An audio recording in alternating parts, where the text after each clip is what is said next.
Fragments of silicon, they can't turn you upside down if you weren't right side up to start with.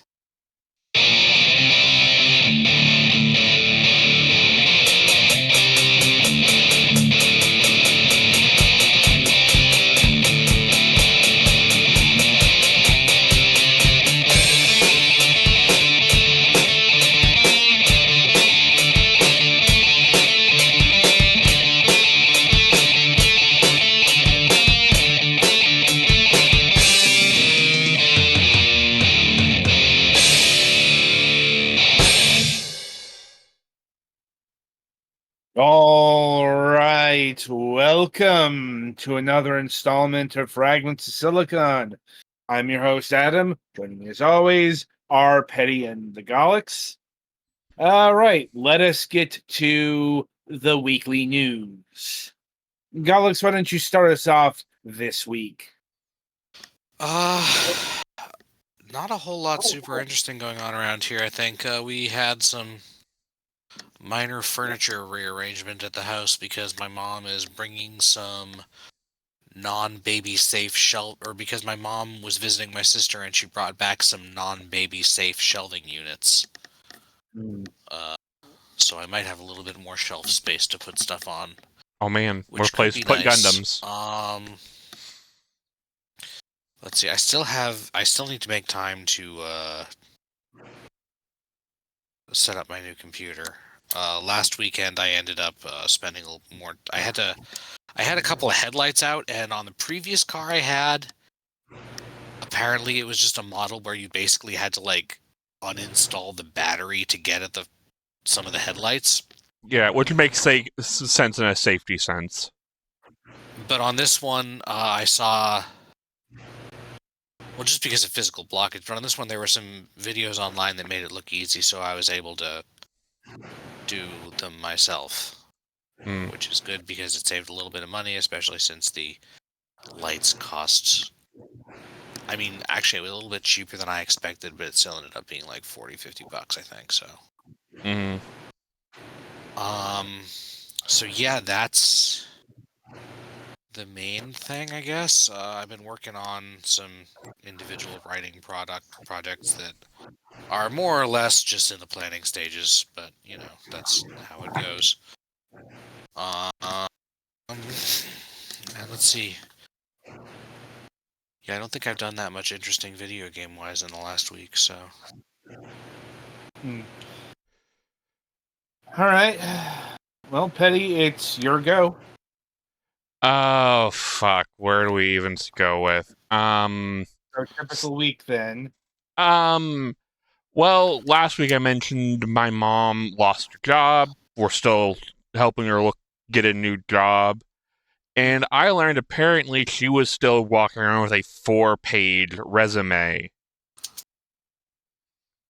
So guess whose job it was to synthesize that down to 1?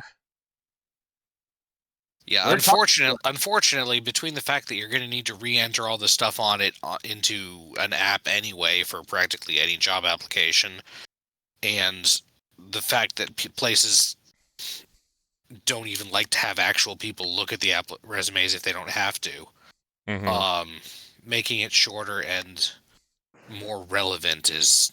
Well, in the age of Indeed, you have, like, seconds as a hiring person to look at a resume. Right. If you hand them 4 pages, you're going directly into the trash. And nobody cares about your really older jobs, which is part of why I'm terrified of having to make a resume again. She literally had on there about how she had experience with Lotus 123 at the local news station. Hey, there might still be someone who uses that somewhere. Which means it's a great thing to put on if you find out specifically that the job is asking for that. Look, she's not entering a time warp. Yeah. So yeah, some businesses use really freaking outdated database applications. We've all heard about, that one place that still uses a goddamn Commodore 64 in this year of our Lord, but they tend to be the exception and not the rule. So yeah, that was fun. Wait, no, opposite of fun. That was a pain in the ass. Because it was this weekend she learned how tab spacing works. All the spacing that she had on there was done manually with the space button. Oh, Or with the God. space. Yeah. Yeah, no, I blew her fucking mind. Indenting. It's not hard. No, it's not. Oh, God. And I had to teach her how the draw blocks work. That's bringing back memories of high school, I think. Yeah, no, Word has been my bitch for 20 years. And God, I made it show. No doubt. So yeah, that's all done and even put into PDF format for her. So here's hoping that will help the job prospects. She just had an interview today that apparently was almost an hour, so here's hoping by this time next week she has at least a job offer, if not more interviews. Right. I guess the only decent thing is my parents just got their tax returns. So we have a little bit of money. So that's a thing that's happening. I don't want to say good because it's really not, but It's a thing that's happening. yes, it is a neutral thing. As far as other things going on, I went to the pre-release Digimon event at my, I guess, now local game store, even though it's an hour away. And I had fun. I got a box, made some trades. I need to figure out what I want to bring to the regional tournament. The 26th, I believe. I'll have to check my calendar. And then next weekend or next Saturday, I'm going back down there again because one of my friends here is interested in learning the game, and they're doing a like bring a friend learn to play event with the new starter decks. Oh. So next Saturday, me and him are planning on going down, and yeah, we'll see if if he likes it. Possibly be able to go down there more often. So that'll be a thing. As far as like video game wise, I've been still messing around with Fate Samurai Remnant, I believe it's called. They've added almost like a board game element to it now. Cause like they have this like ley lines thing where I'm sure other like Muso games have done something similar where if two player pieces occupy the same space, it basically triggers a battle event where you go like do an actual Muso level type thing. So I'm not sure how I feel about that just because it's a lot slower. But I'm just renting the game from Gamefly, so if it ends up pissing me off too much, it just goes back to Gamefly and I'll get the next thing in my queue. So it's not like I drop the $60 on it and have to suffer through it. I can just send it back because it keeps pissing me off. I've also been getting back into Vampire Survivors with the new DLC. Because there's another crossover DLC. I forget which it is. Is that the Emerald Diorama? Yeah, the Saga. The Saga crossover DLC. It's interesting. They've also snuck a couple bug fixes in there, which, I mean, as one does when you update your code base to allow for new stuff. But yeah, like I know not a whole lot about Saga, so this is one of those things that's like, oh, these are pretty neat abilities. I have no context of who these people are, but the abilities are cool. And big number go burr. So I think that's it for me. All right. I guess it's my go. Yep. Let's see. Yeah, I've been subjected to family drama here recently as well. Um, Mainly because my brother, um, his car is in the repair shop right now. Ooh. Like, um, trying to remember all that was wrong with it. A lot of wear and tear because he's been doing the Uber driver thing. Mm-hmm. Like I forget what it It's was. just wear stuff. It's not like warranty failure or accident, right? Well, Oh. that's where the drama is coming from because um the repair shop is saying that the repairs are not covered under warranty. Wear generally isn't no. I'm not sure if it's wear and tear, like, but it's also the specific policy is supposed to protect up to 100,000 miles, but they're saying it's 60,000 miles, and there's a whole dispute over the mileage. This is the kind of shit that's been going on here. Yeah, we Okay? had that issue. Honestly, this is why you keep your original bill of sale. Because it Well, will have that definitively in the warranty contract. No it goes dispute. okay. It goes beyond that because this is a used vehicle, and there was like 17,000 miles on it already. Mm. So that's one of the sticking points. Where does the mileage begin here? At the point of sale or, beforehand? If it's factory, it goes from before the mileage of the vehicle. It's always if it's factory warranty. If they paid for It's extra not, warranty from the dealership, this is an entirely different thing.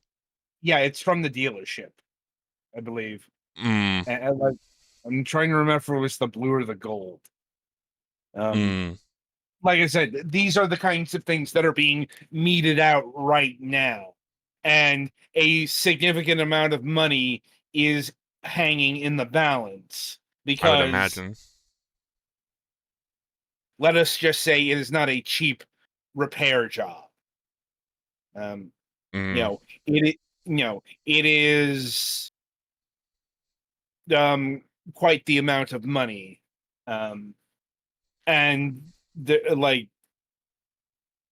I'm trying to remember if like the other issue was no, I think the turbochargers, that was the wear and tear.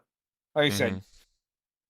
said, my mind's been kind of floaty with the details because I'm not directly involved. Fair. But it's been causing a lot of issues, not just the monetary stuff and the fighting with the various entities, but also the inconvenience of it all. Since my brother still needs to get to work and he still needs to be dropped off there Mm-hmm. and such, so that's fun. you know um it did push off the kids showing up around here for a time, but they should be returning this weekend. Mm. Um, um, so it's actually been fairly not dull here, like, but not in any sort of good way. Mm. That aside, yeah, been pretty busy with the gaming right now since been working on. It's hard to angle what is a major release on the indie circuit, but I think this week's games are pretty major. But also still playing through Resident Evil 4. I had forgotten how long that game is. Yeah, a lot of people do, honestly. Especially the castle.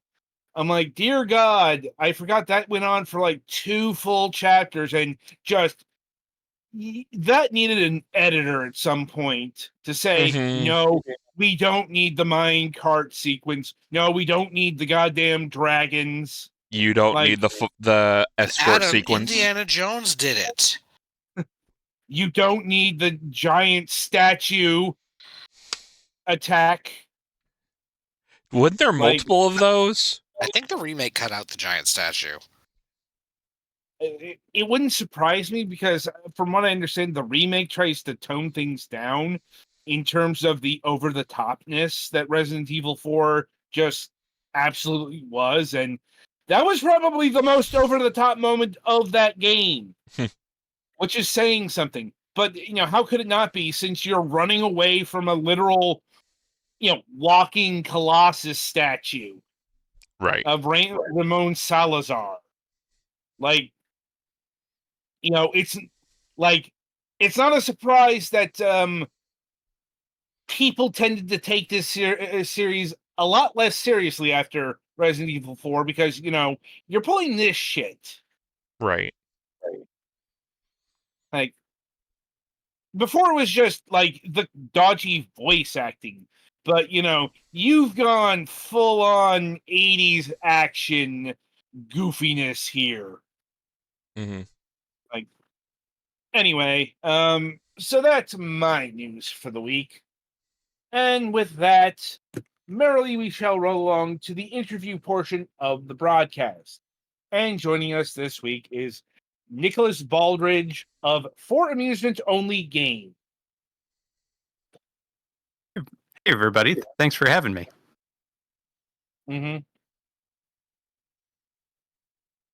Right. So how we usually like to get started is we like to ask people how they got interested in video games, but we have to switch tacks a bit here because you do make video games, but those are, as far as I can understand, amateur affairs. The big thing that you develop are pinball games, which is a first for our program. I think we mentioned in the pre-show that we have, as of until this point, never had a pinball developer on our program. I think the closest was Zen, and they just make pinball games. Yeah, not the same thing, because you make actual pinball machines. And I am deeply wondering how you got into building those. Well, I've had a lifelong fascination with mechanical devices. I worked in high school as a projectionist in a second-run movie theater that ran 35 millimeter film using carbon arc, and working on my own car and all that kind of stuff kind of worked hand in hand to help me learn about some of the mechanical devices which are used in miniature or in full size within pinball machines. I played a lot of video games and arcade games as a kid growing up. In the arcade, I tended to switch between pinball and video games. A lot of my friends were very into just the video side, but in pinball, one of the beauties is that the better that you play, the more you can play. You're given free games as an incentive to keep playing. So if you get particularly good at an individual machine, you can really extend your quarter. In an arcade environment, that was a big deal. So as I got into making games, I've always been really fascinated with computers too.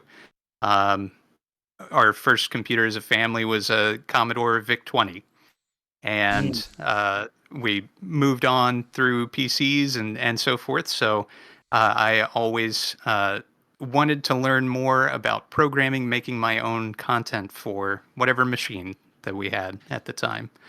And There's that's a continued. reasonable argument to be today. made that pinballs have been computers since before they were electronic. So, interestingly, I happen to be really interested in the repair side of pinball, and I did in-home repairs for about a decade. And I specialized in all eras of pinball. So I would repair games from the 1930s up to the present day. And doing that allowed me to see the evolution of the mechanisms within. And the changeover period, about 1976 to 1978, is when pinball switched over from electromechanical to solid state. And solid state games were computerized. They were some of the first commercial devices that had processors Yep. rather than transistor to transistor logic of video games at the time.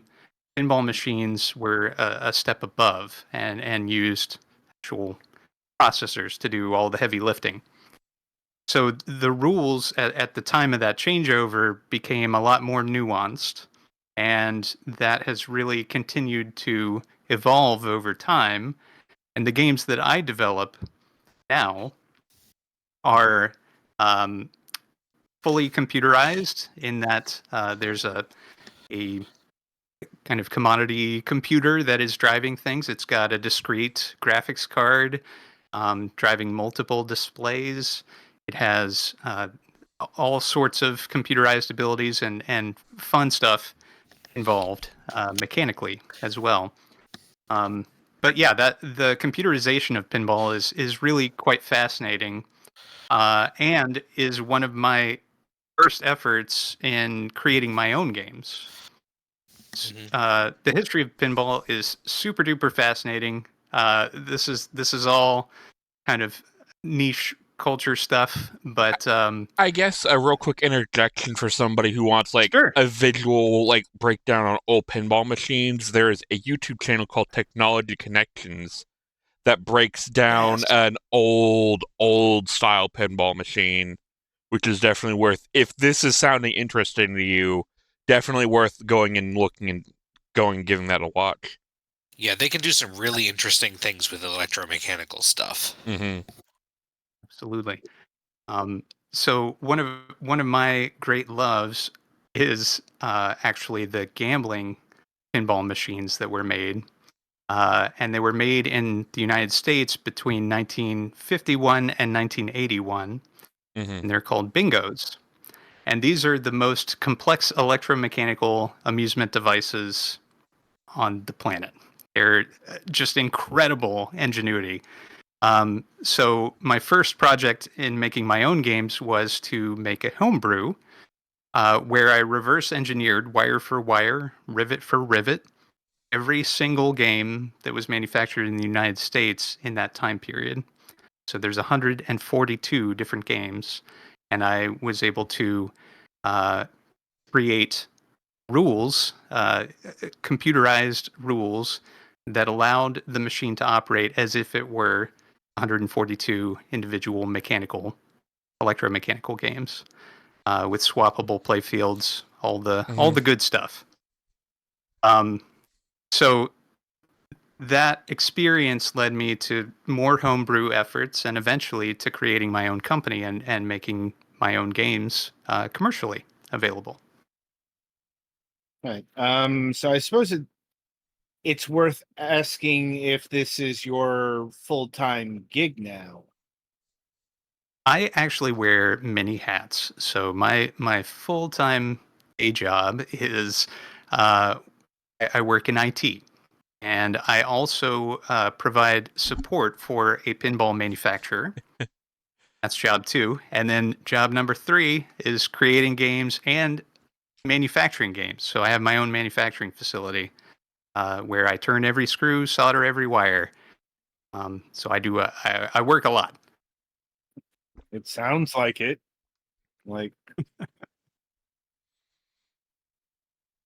and was there any particular thing that pushed you over the edge, so to speak, into making pinball games?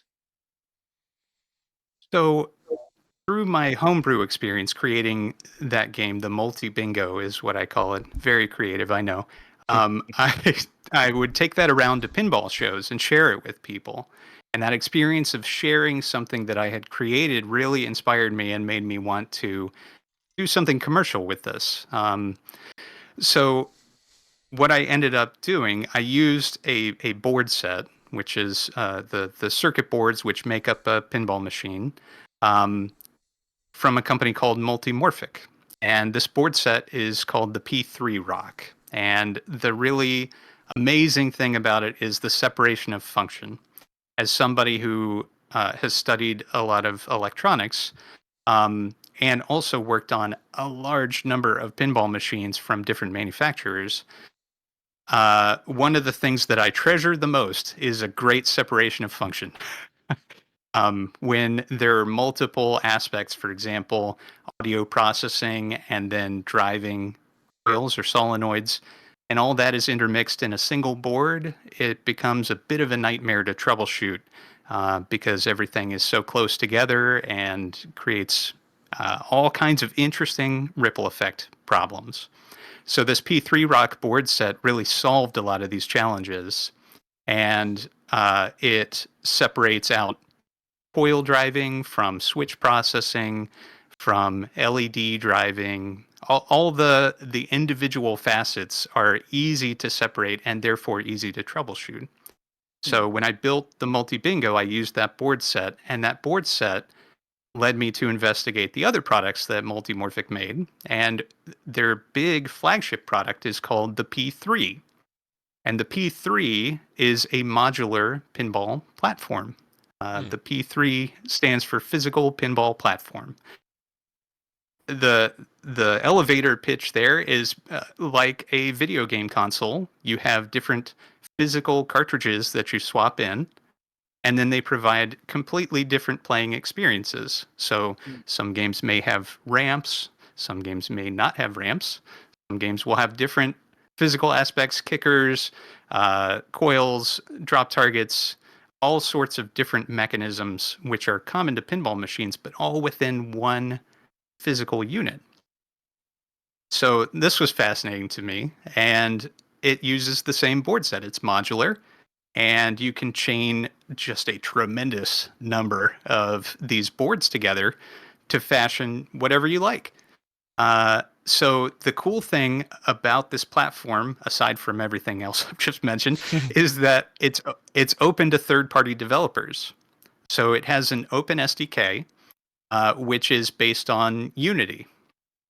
And Unity developers can hop in and control a physical pinball machine. Not only that, you can write software games that are compatible with existing playfield modules. So you don't have to jump in and manufacture games from scratch, as I do. You can create software games that are compatible with these. I've also done that. So you can like take these basically like the physical stuff you have in here could be modeled into 3D and this could be ported into like an actual video game if you so desired.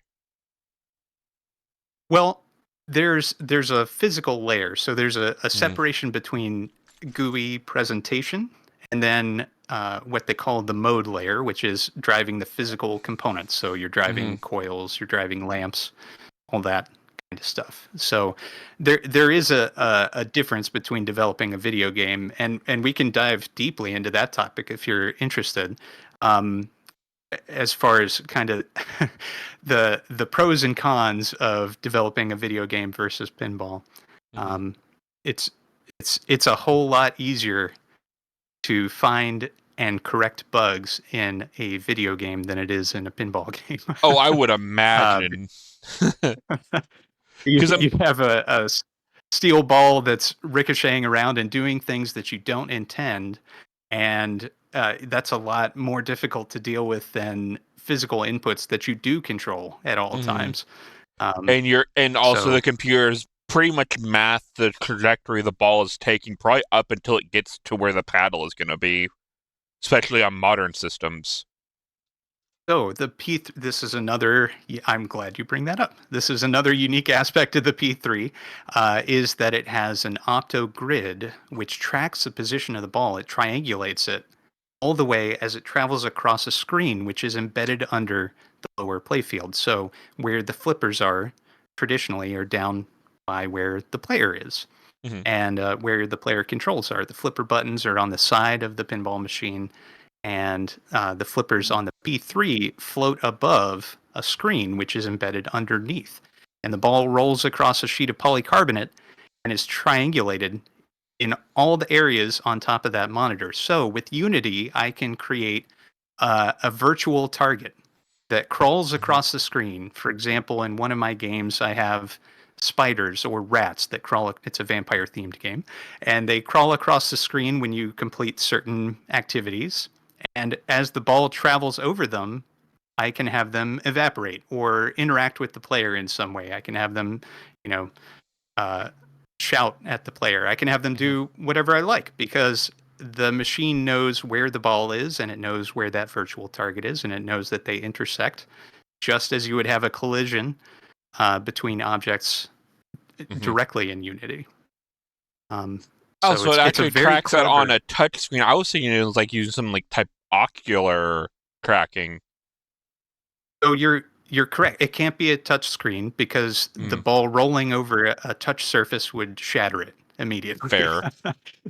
There is a ton of force that is imparted Oh to yeah, the I would ball imagine. There's a reason why those things as the have tilt flipper hits it. sensors, because, you know, if it tilts too Well, that hard, you could break the stuff, like, for physical pinball. absolutely. And one of the big reasons that the tilt is a thing is actually it goes back to those gambling pinballs because when there's money involved, people are going to try to cheat. So, yeah, that's a historical thing which is carried on to the present day. And yeah, The the easiest way to tilt. keep it from going down the hole between the flippers is, of course, to make it have to go uphill to do that. That's right. Assuming you're strong And enough. yeah, lifting the front. So there's a move called a coffin drop where you lift the front and drop it down, and Ow! um, and so there are a variety of tilt sensors. There's a plumb bob tilt which senses movement. So if you're pushing the machine, it'll sense that. There's also throughout history, there's been different things that detect that kind of coffin drop, specialty weighted switches and so forth.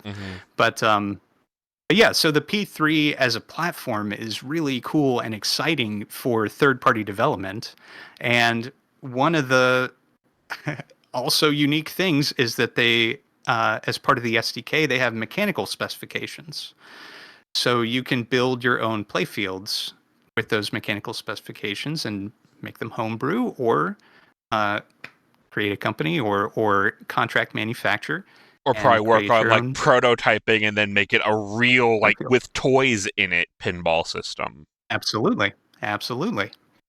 Um, so it's a really fun and fascinating product, and I was very excited and intrigued by that whole thing as I was developing this homebrew that I was talking about, and so I started saving my pennies over a long period of time. I did that repair work for other customers so that I could save that money and apply it towards a P3 of my own.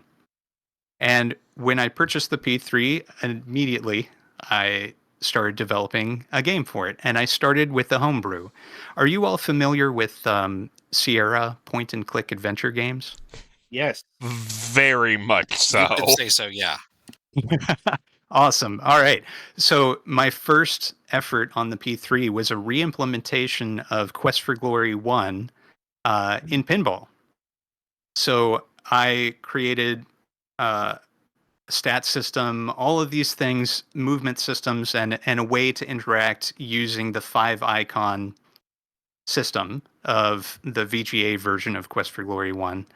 Hired an artist, actually several artists, to do different aspects, hired musicians, reorchestrated the music myself, hired a composer to reorchestrate the whole thing. For pieces that I didn't want to reorchestrate because they had too many instruments in it. And once I finished developing that and really got a feel for several things, like how modes work within the machine, how to create light shows and drive lamps, how I wanted the player to feel and interact, that's when I started switching to commercial development, because while Quest for Glory is really cool, it's one of one. I cannot distribute that. I do not have the rights to do so. Mm-hmm. So I've got my copy, but that's it. That's where it lives. And I'd sure you'd I one day wanted to love be to able, have the ability to get the rights to distribute that. absolutely. And so I have been in communication with Activision over the years, who held the rights. But I'm not a big enough fry. Mm-hmm. So I've been hoping that the lines of communication will remain open with Microsoft, and eventually that will maybe bear fruit. But even if it doesn't, the lessons that I learned there were applied immediately to creating commercial games, and so Mm-hmm. I started very quickly into down that route. And how long ago was all this? How long ago have you been building pinball machines? So the homebrew, that first game, the multi bingo that I started with, I began programming in 2015. And I started taking it to pinball shows for the first time in 2016, and it's come with me ever since. I bring it to every show that I attend. Hmm. And how well has it held up over the years? Very well. It is not a commercial machine, so there are things that I would do differently now that I am much more familiar with the manufacturing side of pinball than I was previously. But I rarely have to do much of anything to it. It plays and plays, and that was, of course, by design. But you never really know on the homebrew side how things are going to hold up when they are played thousands of times in a very short time span. Mm-hmm. Right. And how have things evolved in your pinball design work over what is approaching 10 years?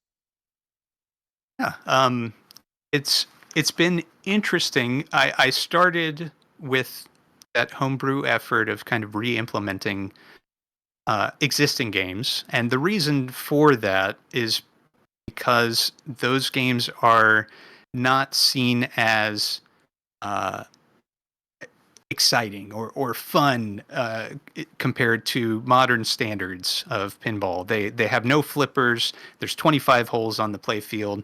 They were designed to be gambling devices, and so the impetus for the player and the understanding that the player has of the machine is different from a pure amusement game.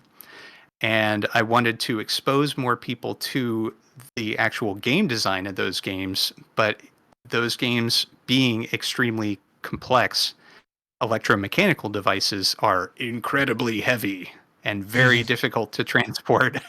So one pinball show, I brought 6 of those games, not the multi bingo, but 6 of the electromechanical games to a single show, and that was tough. So Mm-hmm. I started in on the multi bingo, and it's been a lot easier to transport now because it's a single cabinet. But as the years progressed and as I started doing more and more, I've never given up on doing something unique or something unexpected with pinball. So I've had the comment multiple times about the multi-bingo. I never expected to see a computerized bingo pinball machine that uses all the original electromechanical components, the play field, the balls, all that stuff, but allows you to change the game. Moving on to commercial. Yeah, and Quest for Glory, for example, is perhaps the most complex pinball machine that's ever been made, in that there are 700 and some odd modes and a tremendous number of voice actors, all of this work, and I can't share it with anyone. So that pains me a little. Moving on to my commercial efforts, I started with Ranger in the Ruins, and this is a roguelike pinball machine.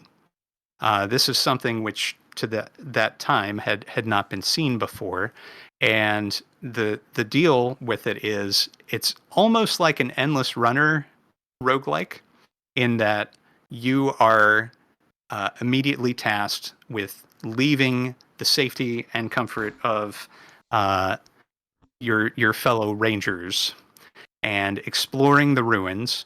And as you explore, occasionally you'll stumble across the body of a previous adventurer, and you will be able to collect whatever item they are holding. And so in that game, I really wanted to inspire feelings of anxiety, which is common in pinball. You want to make the player anxious so that they miss shots. Right. And have that elation when you hit the successful shot. But I also wanted to engender a feeling of speed, a sense of speed. So that game is built upon the Cosmic Kart Racing playfield module. That's a module that's manufactured by Multimorphic, and I made this software game which sits atop it. And on that module, there are 3 magnets which can hold the ball, accelerate the ball, or catch the ball and then throw it. And so what I did was to set all 3 of the magnets, which are on the right ramp on the back board of the module, and I set them all to accelerate the ball as quickly as possible.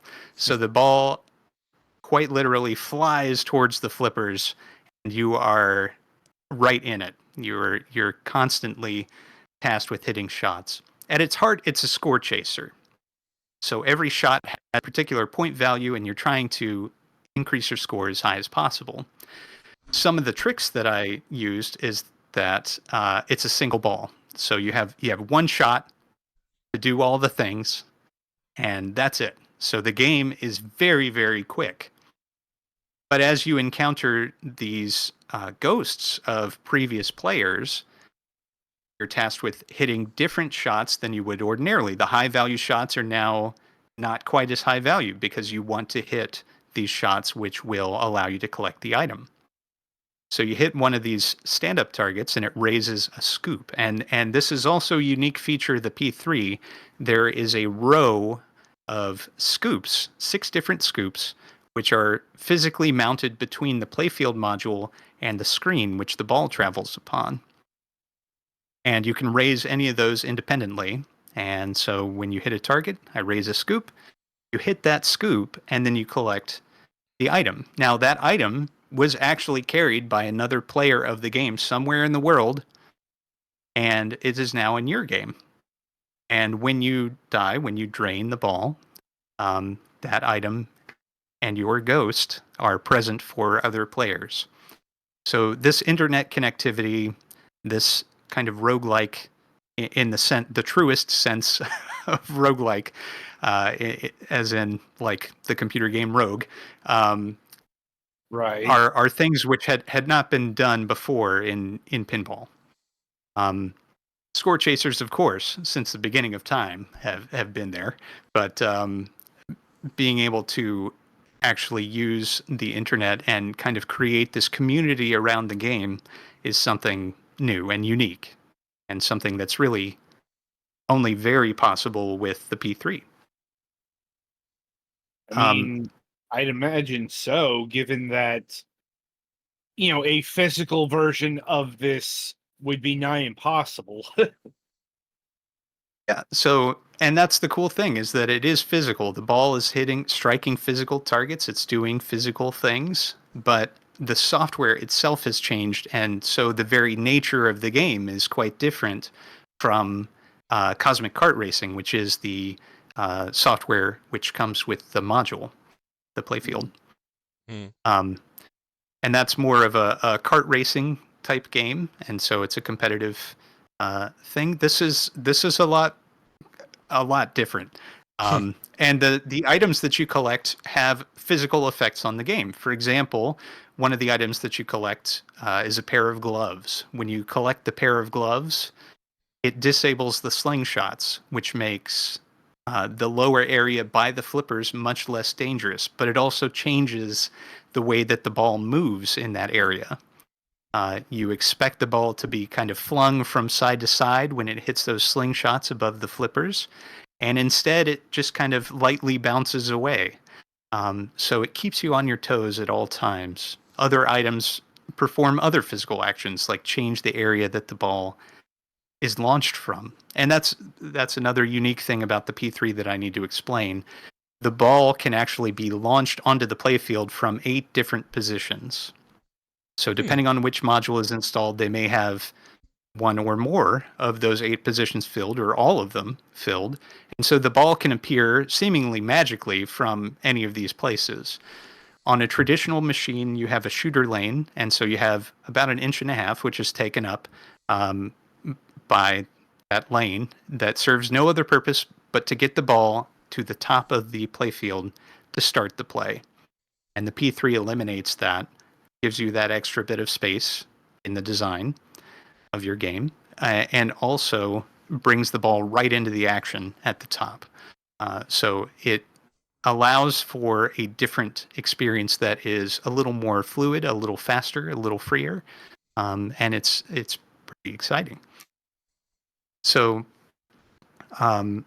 my second game, I wanted to, again, do something unique. I wanted to challenge myself. Ranger in the Ruins and Quest for Glory were both 2D with some 3D elements. I used Unity in Quest for Glory to generate some particle emissions and things of that nature.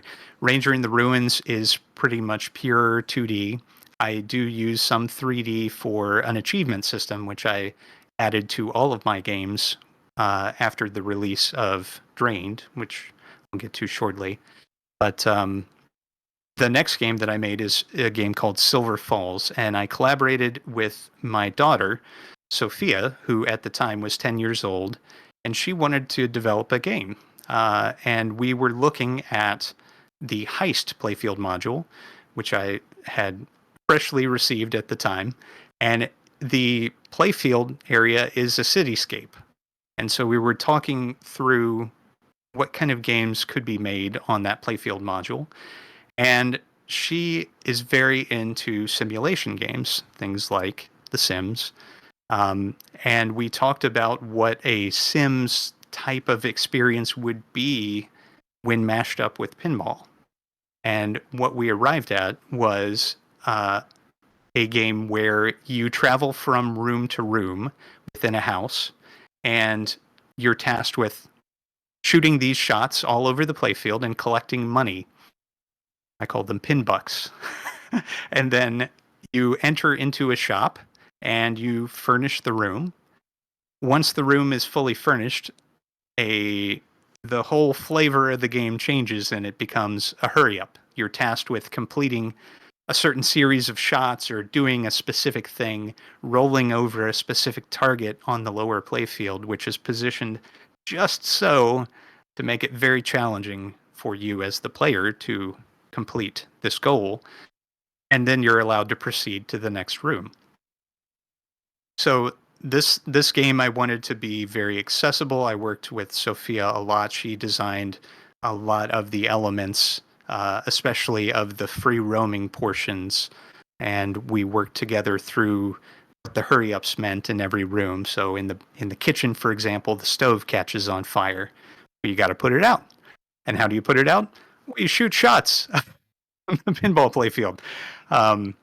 So there's a lot of fun and excitement that's involved in that game, which is not necessarily apparent at first glance because you start in a bare room and the 3D models which are used are low poly intentionally to be more appealing and to give you more of a focus on what you're actually doing through the play.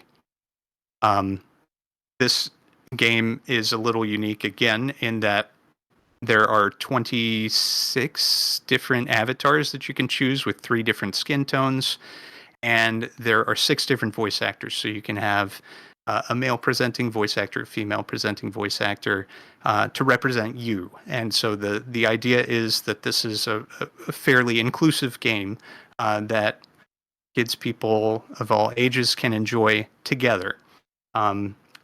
So in the software framework for the P3, there are a lot of shared pieces that a developer can choose to use or not as a third party.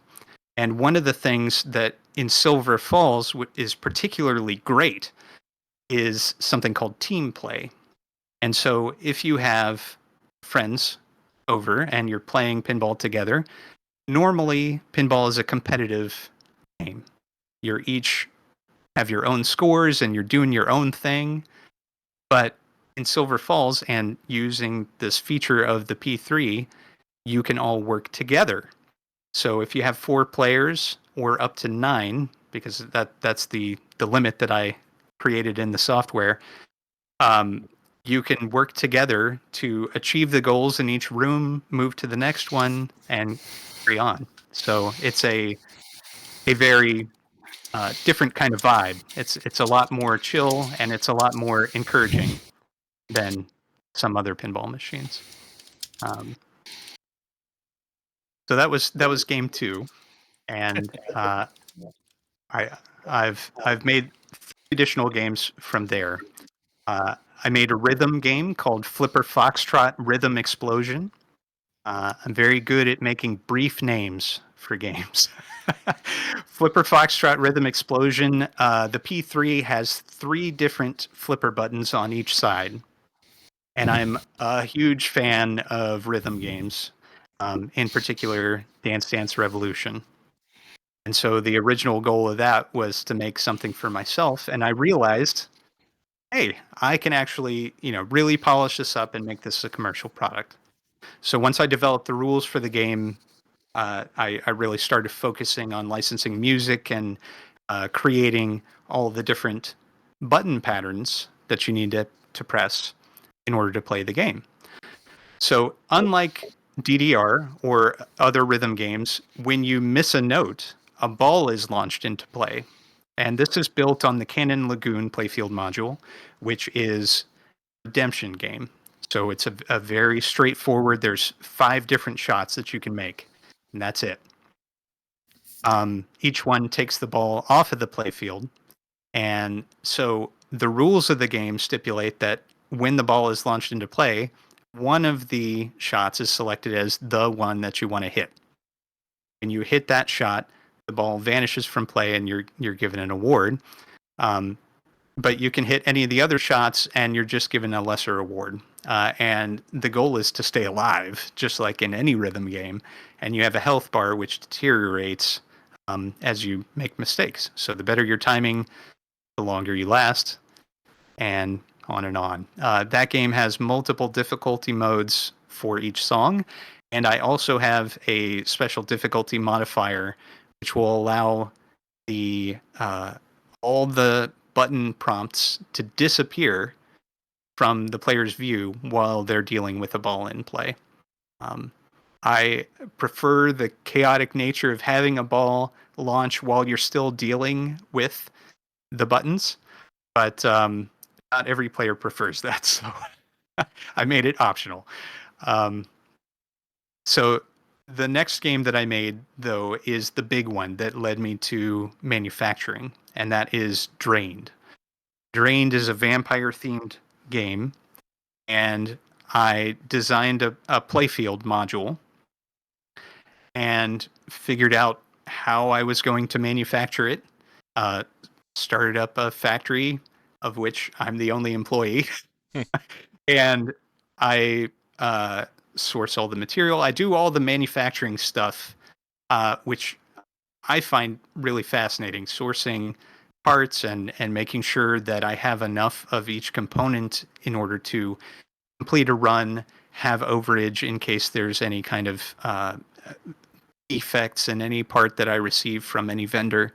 All that kind of stuff, all the logistics that go into it. And developing this game, the deal with this game is that there are two friends and they're walking through the park one day and they stumble across a vampire's castle. And what do? You wander on in, investigate. So they check it out, and there's a coffin that's up on a dais at the top of the screen portion of the playfield.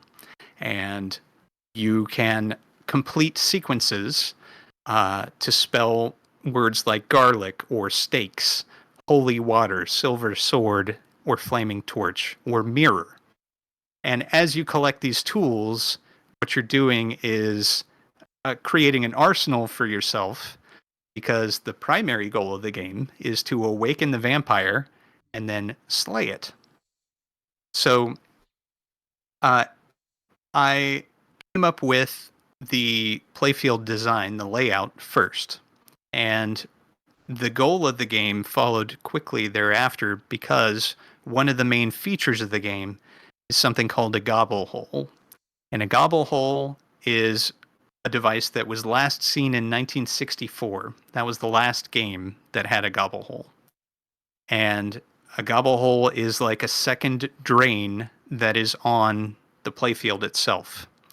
So when you make that shot, the ball is lost. And the whole deal with gobble hole games is build-up, anticipation, and then cashing in at the gobble hole. So you want to wait until exactly the right opportunity to hit that gobble hole and slay the vampire. So in order to build that anticipation, you have the tool collection, and there's a ton of nuance in how that all works. Each sequence does something slightly different, like completing stakes will launch a second ball into play.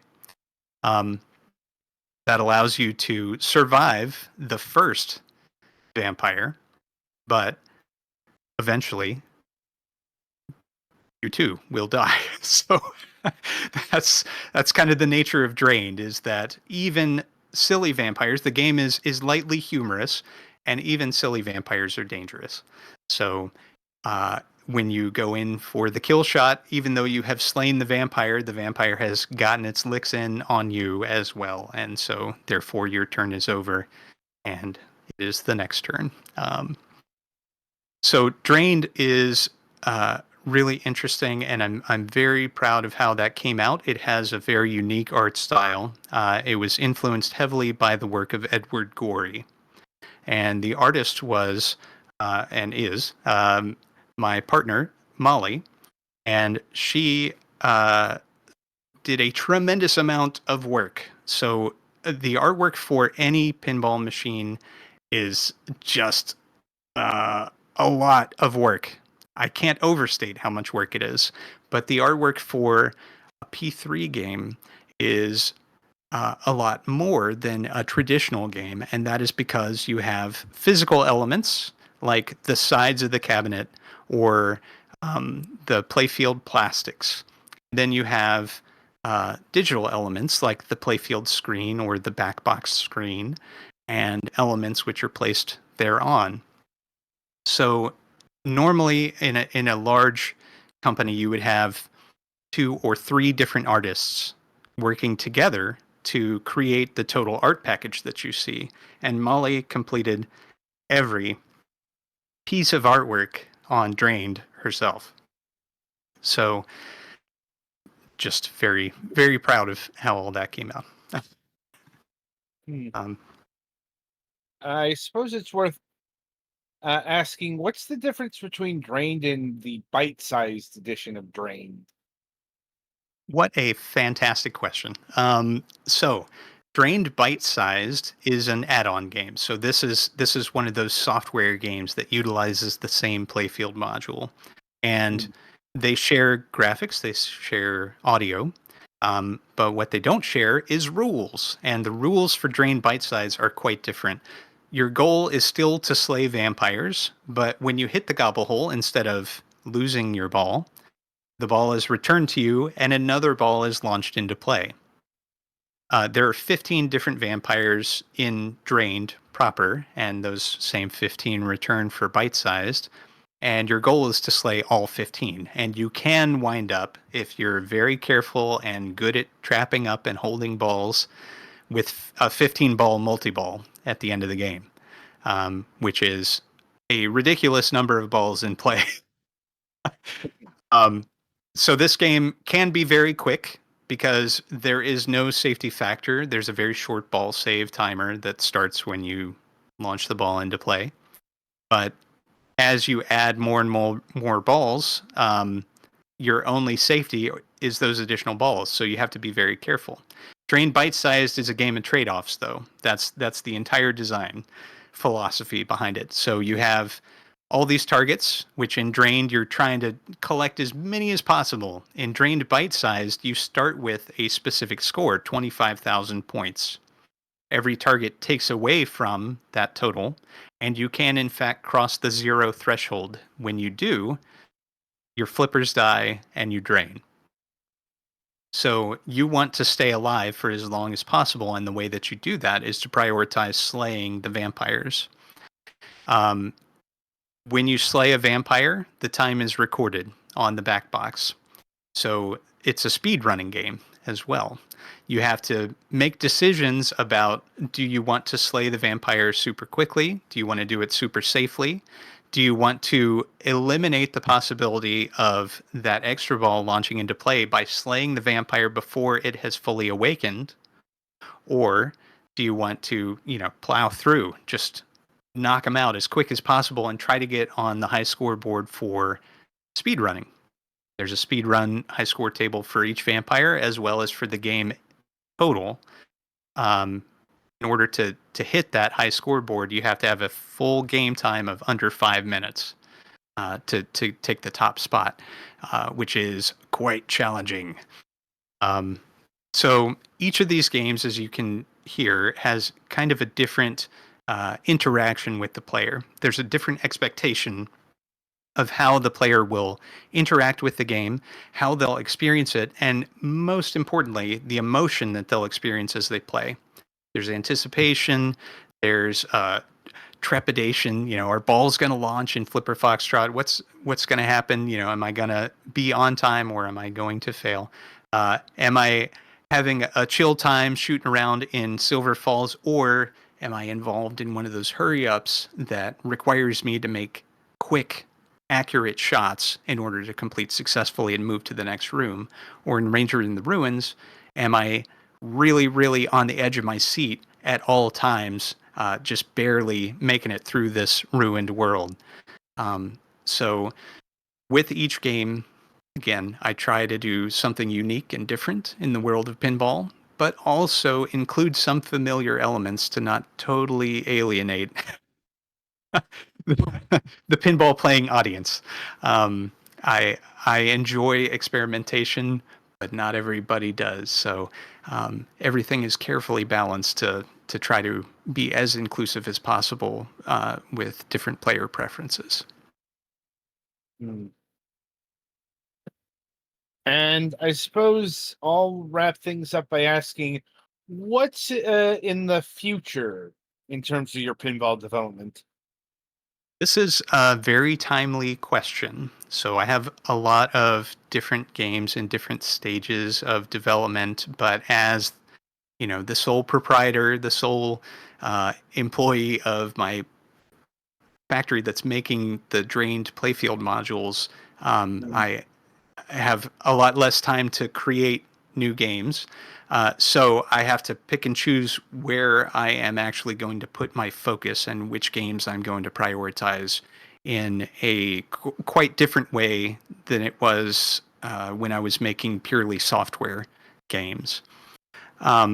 So my next game is actually a mashup of role-playing game and pinball. And I have just launched the website for that, received approval to do so from all the different stakeholders involved, and it's called Steelbound. And so the website is steelboundpinball.com. It is really, I'm reaching deep into that experimental bag. Uh-huh. And this game is compatible with every playfield module, which is currently available for the P3. And you can complete the entire game in a single playfield module, or you can swap them and experience different content. The bound part of Steelbound is relationships that you form with different characters that you meet.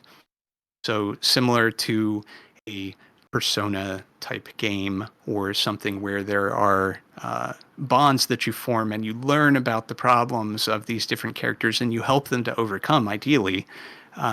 In Steelbound, there is a similar system, and this impacts your abilities within the dungeon crawling portion of the game, where you are inside a pinball machine shaped mech and you are diving through these procedurally generated dungeons.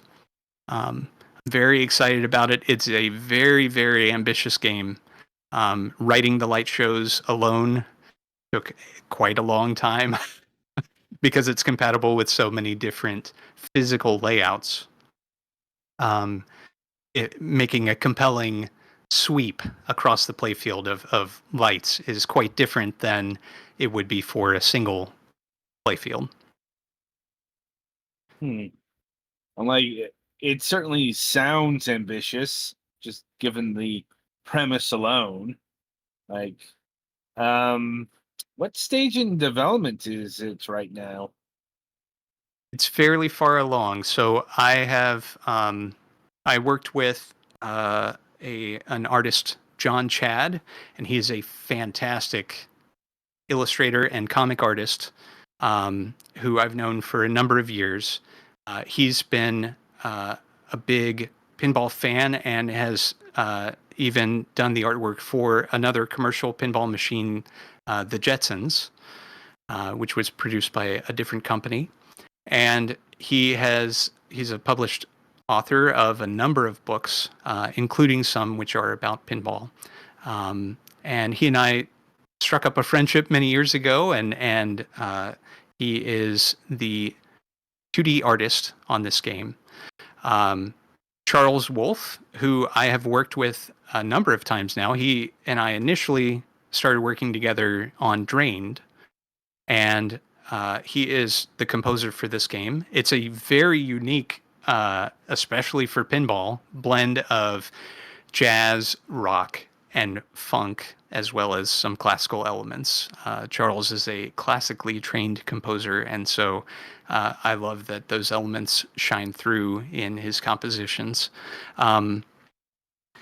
And yeah, it's just really indescribable. It's quite far along as far as the assets go. Almost, I'm waiting on the last of the 2D artwork.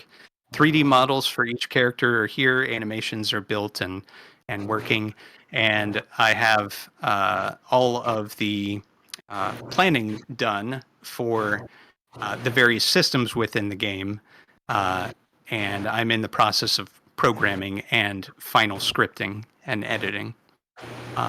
So it's a big game, and it's going to take quite some time in testing because for each aspect of it, I need to test across 8 different physical layouts, which is quite time consuming, as you might imagine.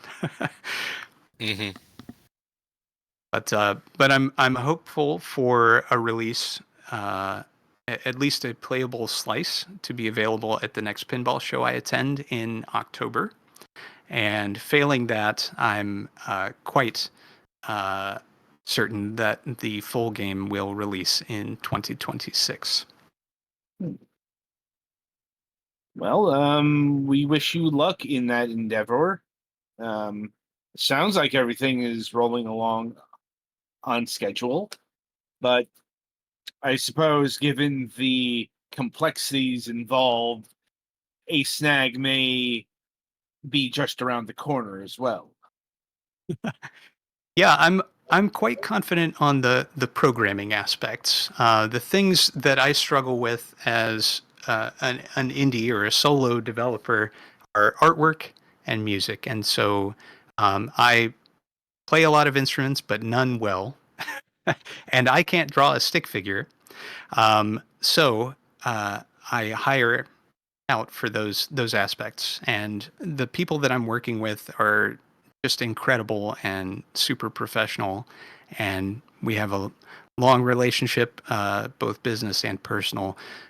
For John and I, and Charles and I have a long business relationship, so it's a lot of fun, and I expect things will roll along as I anticipate, but we'll see. Mm. Indeed. Right then. Galax, Petty, do you have any further questions for our guests? I think all mine have been answered. I'm continually impressed by how elaborate pinball games are, and unfortunately, I'm not good at them to experience most of that. But I think that's. I don't think I had any specific questions. No. All right. All right. Well, Nick, I want to thank you for taking time out of your schedule and being with us here today. It's been a very enlightening conversation. Indeed, I Well, wish we could continue, but time is draining, and the for we will let you go in the here and now. Indeed. Very good. Thank you all very much for having me. And I very much appreciate your time. Indeed. Right. So where can people go and order your pinball machines? That is the best question of all. And you can find me at foramusementonlygames.com. And each of my games has its own website as well. So you can visit drainedpinball.com, or as I mentioned, steelboundpinball.com if you want to see what's coming up. And on foramusementonlygames.com, I have other merchandise as well, t-shirts, hoodies, all that kind of thing. Every bit helps. I also manufacture music boxes. I have a custom music box that I make for Drained with a custom tune. That was its own manufacturing adventure. And I'm an author as well. So I have a book that I developed with a good friend of mine and also amazing, accomplished comics artist and illustrator. His name is Ryan Clater. And the book is called Coin Op Carnival, and that's also available on the For Amusement Only Games shop. All right. So if you wish to order a pinball module from Nick here, be sure to go to one of the individualized websites for that. Right. So that'll about do it for this installment of Fragments of Silicon. The interview ran long, so we are going to have to cut the topic of discussion until next week. And coming up on the week ahead, no Friday show this week.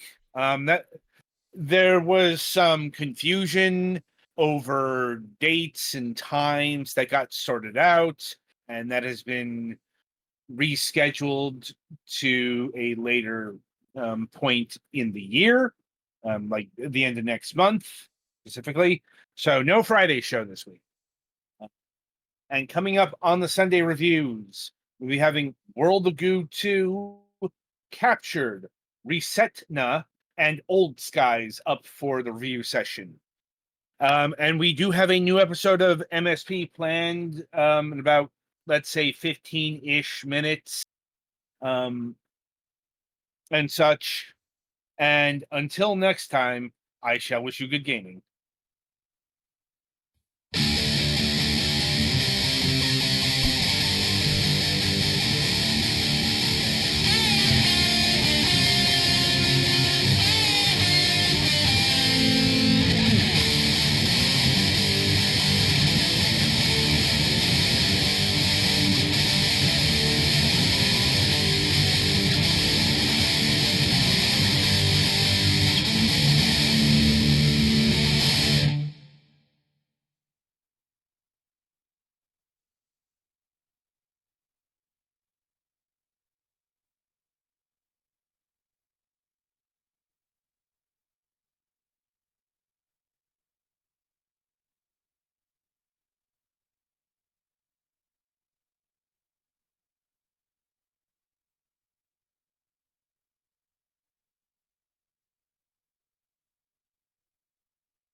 Mics are hot now.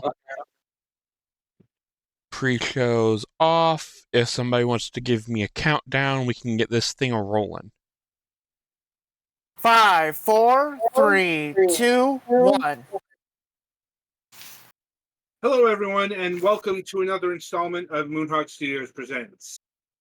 I'm your fill-in host, Adam. So, we're doing something a bit different this week, in the sense that we don't have time to wait around for Mac to show up casually, since our guest this week is on the clock, so to speak, in that he only has a limited time with us, and we needed to get into the interview now. So it's going to be a bit of a... Ah, there's Mac. Oh. Hi, Mac. Oh. We're starting with the interview this week. Yeah. Yes, I know. Yeah, like, we just started the show. Hey, so I'm Mac Paladin, and welcome to the Middle Podcast.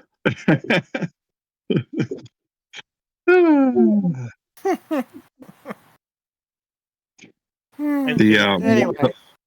The wire to my solar charge controller busted, so I wasn't getting charged, and I was trying to figure out why. So now I know. And knowing is half the battle. Yep. Right. All right. So you guys just proceed wherever you left off. I was just explaining the format change for the week. Yeah. Yeah, and anyway, so this week we are introducing and welcoming Adam Gottschalk of OTR. Good morning, or evening, or whatever time it is where you are. I'm like, yes. I suppose I should mention that our guest is currently residing in Bangkok, Thailand. I bet you're having warm weather there. It is, I'm glad that we're not doing video. I was afraid this was going to be a video chat because I just took my dogs out for the morning walk and I am just drenched in sweat. It is a heat wave. And the rainy season hasn't started yet. And yeah, it is. It's right now, it's about, if I do the conversion, it's about 106 degrees right now. Damn. Oh, boy. Yeah.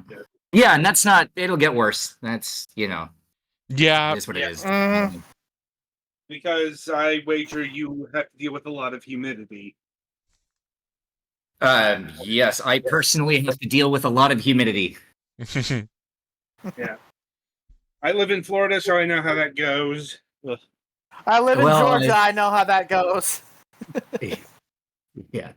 It's all right. You get used to it. I was back in the States just about a month ago, and I have completely lost the ability to deal with cold weather. I have no tolerance now for after being in the tropics for the last almost 7 years, because we were in Shenzhen on the Hong Kong border, which is hot, and Bangkok, which is hotter. And then because of COVID, we couldn't really travel anywhere for some time. So going back across the ocean, my body has, it tells me, it flashes signs of warning when it's like 65 degrees outside. This is too much for me to handle anymore. Yeah. I'd imagine it'd be the same for me if I ever went back north and experienced snow. Yeah. I went from San Diego to Tucson, so all it was the same but hotter And drier. And drier. No, because you see, that's the funny thing about being on the California coast, is that it is not humid. At least not most of the time when you're 4 miles inland. I mean, it's still a desert, though. Yeah, it's coastal desert. Imagine that. Yeah. But yeah, how are you guys doing? Thanks for inviting me on the show. I appreciate you guys reaching out. Yeah, we're glad to have you. So tell us. So I'm going to go ahead and just throw out the first standard question for our interview. Remind everybody who you are and what you do. All right, I like standard questions. That's an easy one. I don't need to look anything up. Right. My name is Adam. I'm from Charlottesville, Virginia, and I am a host and creator of a YouTube channel called OTR, where we basically make documentaries about food and history, and yeah, that's what we do. Channel's been reasonably successful. It's been around for about 2 years, and that's my short synopsis of who I am. There you go. All right, so that should give you a nice jumping off point, Adam. Well, I suppose We're gonna have to figure out this Adam thing, because with two of us online and no benefit of video, Yeah, we like, don't. give me a code name or something. So I should say that we are on Twitch, and if you look, our Discord icons light up. Yeah, our Discord icons light up. Yeah, I don't have Twitch, so I'm just gonna trust y'all. Just use give me whatever nickname you think is. Hey. Oh, you can call me OTR. You can call me AG. You can call me Adam G. Like, yeah, my wife is saying Adam G. like in Severance, so I can be. There we go. I can be Adam G. No. that's fine. Yeah. Yeah, I mean, we don't call our Adam Shard. That would be weird. Look, unorthodox. When it's your channel, you shouldn't have to change your name for me. I mean, it's not the weirdest thing we've had to call somebody in recent times. There was tactical. and I would also say that 16 years of doing this, that I can say that that's not always true. Yeah. Right. Just because it's our channel doesn't mean we have the right to do whatever we want. Keeping your name is not doing whatever you want. I think that's the baseline you can expect. All right. Now that we've established the ground rules, Adam D. Oh no. With that. Yeah. All right. Anyway, as I was about to ask, what does OTR stand for? Oh, that's a hard first question. It stands for me not being good at naming things. When I started the channel, we didn't really know what it was going to be, and I actually wasn't even planning to be the only host. I wanted to do something where we were kind of going to get a few different people together and all kind of, tell stories, right? And that was kind of the first concept. So I wasn't going to name it after myself. On the big master list of what are we going to call this thing, there were, among others, there were On the Road, Off the Rails, On the Record. And so we're looking at this list. I'm like, how about we just not decide and just call it OTR? And because that stands for all of those. And we can figure it out later. And the really sort of ridiculous thing is that our YouTube channel, I registered under youtube.com/OTR On the Road. At the same time, my wife set up the Instagram as OTR.offtherails. So we couldn't even decide. We never had that conversation of what OTR actually stood for before I chose the name.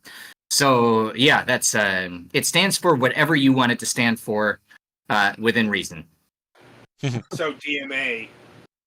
It was off the wall, off the chin, losing the roof. Only 2 responses. Only 2 responses. There you go. I'm sure we could have an entire segment over the meaning of OTR, but it's best not to go down that rabbit hole. Since the Brothers Cap came up last week, I had to make the Strong Bad reference. Indeed. I could just tell people that it's a Thai word, and then nobody would ask any questions. I have questions. No, I'm kidding. Do you know how crazy it is, by the way? The Thai language, there's 78 million native speakers of Thai. And it's... That was the motorcycle driving by outside. I'm going to hand this over to my dogs for a second. Uh-oh. All right, dogs, that's enough. I'm muting my microphone. You guys keep talking. I'll be back in 1 second. Okay. That being said, Alex, you're probably going to want to stand at attention since he's talking about language stuff. Yeah, the main thing I know about Thai is that it has a very unique writing system, or at least a writing system that is not used for many other languages. I think I remember hearing that somewhere. All right, I'm. Come on, Block. I'm back. I tricked them with a treat. No, I was just saying it's crazy that Thai is a language that basically doesn't exist outside of Thailand.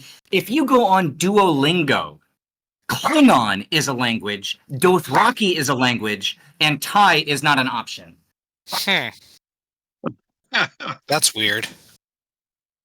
While you were away, I was commenting that the main thing I know about Thai is that its writing system isn't really used for any other languages that I know of. Well, it's one of the many languages that derives from Sanskrit, but I don't know that that's what we're here to keep everybody entertained by. I can go down that rabbit hole if you want, but I mean, 13 years ago, Ego Raptor took us down the rabbit hole of talking exclusively about rebuilding arcade cabinets. So, hey, there you go. Look, I'm your guest. I'm going to let you steer the conversation. I'm not going to hijack it to talk about the history of the Thai written language.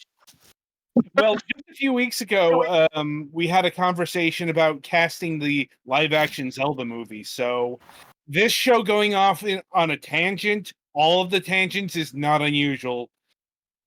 Chris Pratt as Chris Pratt playing Link. Because he's been playing everyone else in recent times. Yeah. Chris Pratt, Princess Zelda.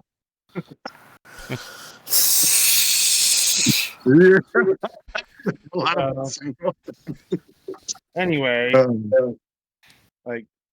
so what was the original goal of OTR? Because you mentioned you weren't supposed to be the only host. The initial goal of OTR was for this to be a full-time thing. I did the stupid thing of starting a YouTube channel and kind of pushing all my chips into the middle of the table and saying, I want to do this. I hired a producer. I took out a loan. I went into debt. I basically said that right now, content is so so many big companies are putting money into making YouTube videos that if we want this to succeed, it has to be good. I'd always wanted to do it, and not that I'd always wanted to do YouTube. I love the editing process, the writing process. This was something that I just moved to Thailand. I was locked out of China after 12 years there, and it was something that I started with a very sort of ambitious goal for it. I wasn't very good in the beginning. I'm still not very good. But it was something that I started and kind of knew that I wanted to put myself in a position where I had to make it work, because otherwise I knew that it wouldn't. And what made you pick food of all things? There's a few things. Number one, I was a chef. So my career track is pretty crazy. I was a sportscaster in the US, and then I got laid off in the 2008 financial crisis, moved to China, started working in restaurants, opened a bunch of restaurants, got kicked out of China during COVID because foreigners couldn't renew visas, and that's a crazy sort of its own story. And then ended up in Thailand. And so the two things that I'd done were basically journalism and food. And it wasn't that I started OTR being like, I want to make a food channel. It was just that I have, to me, in anything, and this includes your podcast, in anything that somebody does, the more it kind of reflects who you are, the more credibility you have. You're not just doing something because you think it's a business idea. You're doing something because it's a topic that you know and are passionate about. And in my case, if I'd done, if I'd started a true crime channel, well, who am I, right? Why me? Why does anybody care what I have to say? But I know food, I have some credibility. I opened a bunch of restaurants and I've eaten before. I've eaten before. I can identify the difference between a piece of bacon and a salad. So no, just that's a world that I came from, and plus it's just it's food. Everybody eats, it looks good on camera. It opens up a huge kind of, a bunch of possibilities, and it gives us an anchor. Our stories aren't about food, but having food as a part of every video, at least something that kind of puts us, maybe we're telling a story about something else, but it involves us sharing a meal with somebody. Just having that angle gives us an anchor where at least there's some connection between videos that are kind of all over the map and filmed all over the world. Right. And of course, if you the only way to get an instant hit true crime podcast is if you're a couple of septuagenarians who one is a former Broadway director and the other one is a former crime procedural actor, and some random. How disappointing was last season? I was really I was so excited about last season, and I thought that was pretty bad. All I want to know is, where is Nathan Lane giving me $10,000 to start a podcast? That's what I want to know. And then turning out to be the bad guy, which is totally unsurprising. You can't complain about that if you haven't reached out, right? But yeah, no. Anyway, that's I just, Molly Shannon drives me crazy. She was my least favorite actress of my generation of Saturday Night Live, and I just, it was such a weird kind of like adding a second cast to it, and it just sort of felt like this jump the shark kind of moment where I don't know, I lost interest, which is disappointing because Steve Martin, Martin Short are great, and Selena Gomez. I mean, this is a side tangent. She was the only good part of the show this past season, right? Anyway, yeah, only murders in the building. That's a rant I could go down about last season of that show. I'm here to be the interrupting cow of commentary, so that's that's kind of my role on this show these days. Adam, please continue. Adam D, please continue. What am I, vitamin now? Yes. Yeah. Anyway. Regaining focus. It's been one of those shows already. So do you have any experience with Thai cooking in particular? Almost zero, which is the reason why I started the channel in the first place. Basically, again, I come from the restaurant business, and we moved to Thailand, and I don't know, have any of you guys ever been to Asia before? No. So Bangkok is a very... I did not like it as a tourist. When I came here before, and I came on a few working trips, and I was here as a backpacker, and Bangkok is whatever cliches and stereotypes you've heard about Bangkok. That's what you see when you're here as a tourist, and I really didn't like the city. But when we had to leave China on no notice at the end of 2021. Thailand was the only country in the middle of a pandemic that would take an American, a Russian, and 2 dogs on no notice. So we found ourselves here, and it could have been anywhere if somebody had just said yes to us, and Thailand was the only country that would take us. And it turns out that Bangkok kind of shoves all the tourists into one little corner, which sucks. And the rest of the city is this incredible kind of multicultural melting pot that's a really fascinating place.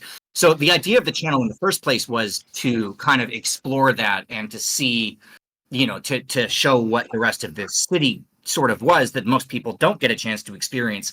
And of course, the scope ended up, you start something just like this conversation today. You start something thinking it's going to go in one direction, and then, next thing you know, it's just moved somewhere completely different. And that's what happened with the channel. But yeah, and actually, it's funny you ask about my knowledge of Thai food. I started after we were on the air for about a year when our channel started to really grow. We were doing a lot of deep dives into history and Thailand focused stuff because we're in Thailand, and because in the beginning, until the channel got bigger, we didn't have any budget, so we were filming everything in Thailand because we couldn't afford to go anywhere to film. It's a big crew that we're bringing, and so. I started getting emails and calls pretty frequently inviting me to come give guest lectures at colleges or to come speak to symposiums about Thailand and Thai history. And I'm like, guys, you're misunderstanding what the channel is. I don't know Thailand. The whole point of this is I want to learn. I'm trying to experience it. But when people started kind of, viewing me as a Thailand expert, that's when we pretty much put a hard stop to Thailand content. And we started saying, okay, we've got to move on past this. We have to start filming elsewhere. We've got to do different topics, because the last thing I wanted was anyone to confuse me with an expert. I'm interested in the subject, but like invite the person. How arrogant would that be if I just parachuted in here, 2 years earlier, and all of a sudden I'm just parading around like an expert in Thai food? Like, because of the research we've done for the channel, I know more than most people do by now. But yeah, no, give the person who's been cooking this stuff for 5 generations, put them in front of the microphone, not me, right? And so that was a big reason we shifted our focus. So that is interesting, because for people who aren't in Thailand, probably the food is one of the things they know the most about, because if I recall correctly, there was a concerted effort a generation or two ago for that to be the main Thai method of cultural ambassadorship. It's brilliant. It was a program called Global Thai, and right now you see it being repeated. Korea was the second one to follow. Japan followed. But Thailand really got this right. And what it was basically, if you're a Thai citizen living abroad, the Thai government will give you $3 million to open a Thai restaurant. And it's a loan, but paying it back is you kind of on your own, whatever speed you want to go. They made Thai Airways, which is a national company, fly Thai ingredients on every route. So no matter where you were, you could get fresh Thai ingredients and cook the food the right way. They had a standardized menu that you had to follow, which is why you see stuff that in Thailand has nothing to do with each other, like somtam, masaman curry, green curry, mango sticky rice. You see all that stuff on every pad Thai. You see all that stuff on every Thai menu because it's a necessity. It's a requirement. And Global Thai, I think when they started the program in 1999 or 2000, there were something like 2,500 Thai restaurants abroad, and now it's 25,000. So and the whole idea was 1997 Asian financial crisis. Thailand lost a lot of its, that was called the Tom Yum Goong crisis because it started in Thailand. So the country had lost so much of its investment money, its manufacturing money, that it's like, we've got to bring tourists here. We can't afford to advertise on every TV channel everywhere. So how are we going to get tourists to come to Thailand? Well, let's make them want Thai food. And Thai food was essentially kind of created as a brand to make you want to come to the country. And again, yes, genius. You see it right now with a lot of countries have started to kind of follow that model. But Thailand really got there first, and it made a huge difference. Mm-hmm. It's good if you like peanut butter sauce. Yeah, which is not even Thai. There's so many things on these Thai menus that, like, you come to Thailand, you're like, why am I not seeing peanuts? A Thai peanut sauce is everywhere because it doesn't exist. It's like it's kind of a play on Malaysian satay, which is actually Indonesian. But like the Malaysian people in southern Thailand make satay using peanut sauce. And like that's it. It's that's just not a thing that exists in Thai food. Whatever this is, volcano chicken. That's a made up dish that somehow like spring rolls aren't Thai, they're Chinese. And all this stuff that you see on Thai menus. It's kind of a fictional version of Thai food. But man, there's a lot of Asian fusion stuff that Thai also participates in. Well, and that's not exclusive to Thailand. I mean, you ask a Chinese person to try General Tso's chicken.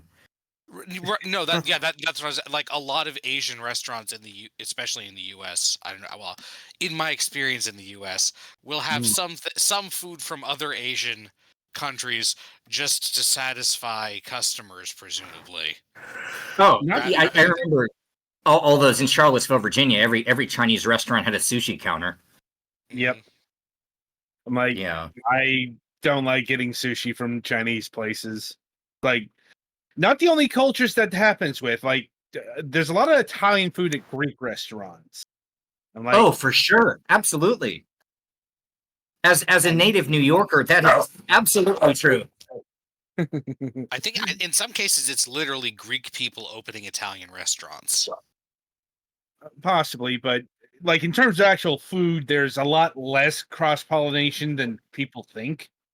Like, that owes to the Turkish influence over Greece versus, Italy. I'm like, but that's a topic for another day.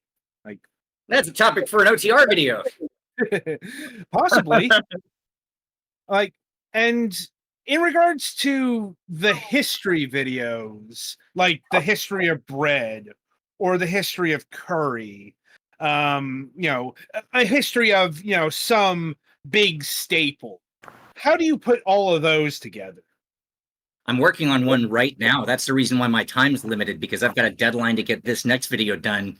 And it's one of those, which is like, those are, and it's funny. In a research sense, they're impossible. They're such a hard thing to do. In a production sense, I do those videos as a break. Like, when we've been working so hard on making these like polished documentaries, the beautiful thing about doing these history of videos is it's me talking to a camera, which means once we film it, I can't go back and just make a million changes. Like, I'm usually doing 15 drafts of every video, which means I'm writing 8,000 words a day, every day, in this compressed timeline, trying to get these things out and make them not suck. And, and in some ways, these history of videos. So I think we've done, 7? We did a history of chili pepper, curry. We did rice, salt, coconuts, potatoes, and bread, and noodles, so I guess that's 8. And the history of breakfast is what I'm working on now, and that's going to be number 9.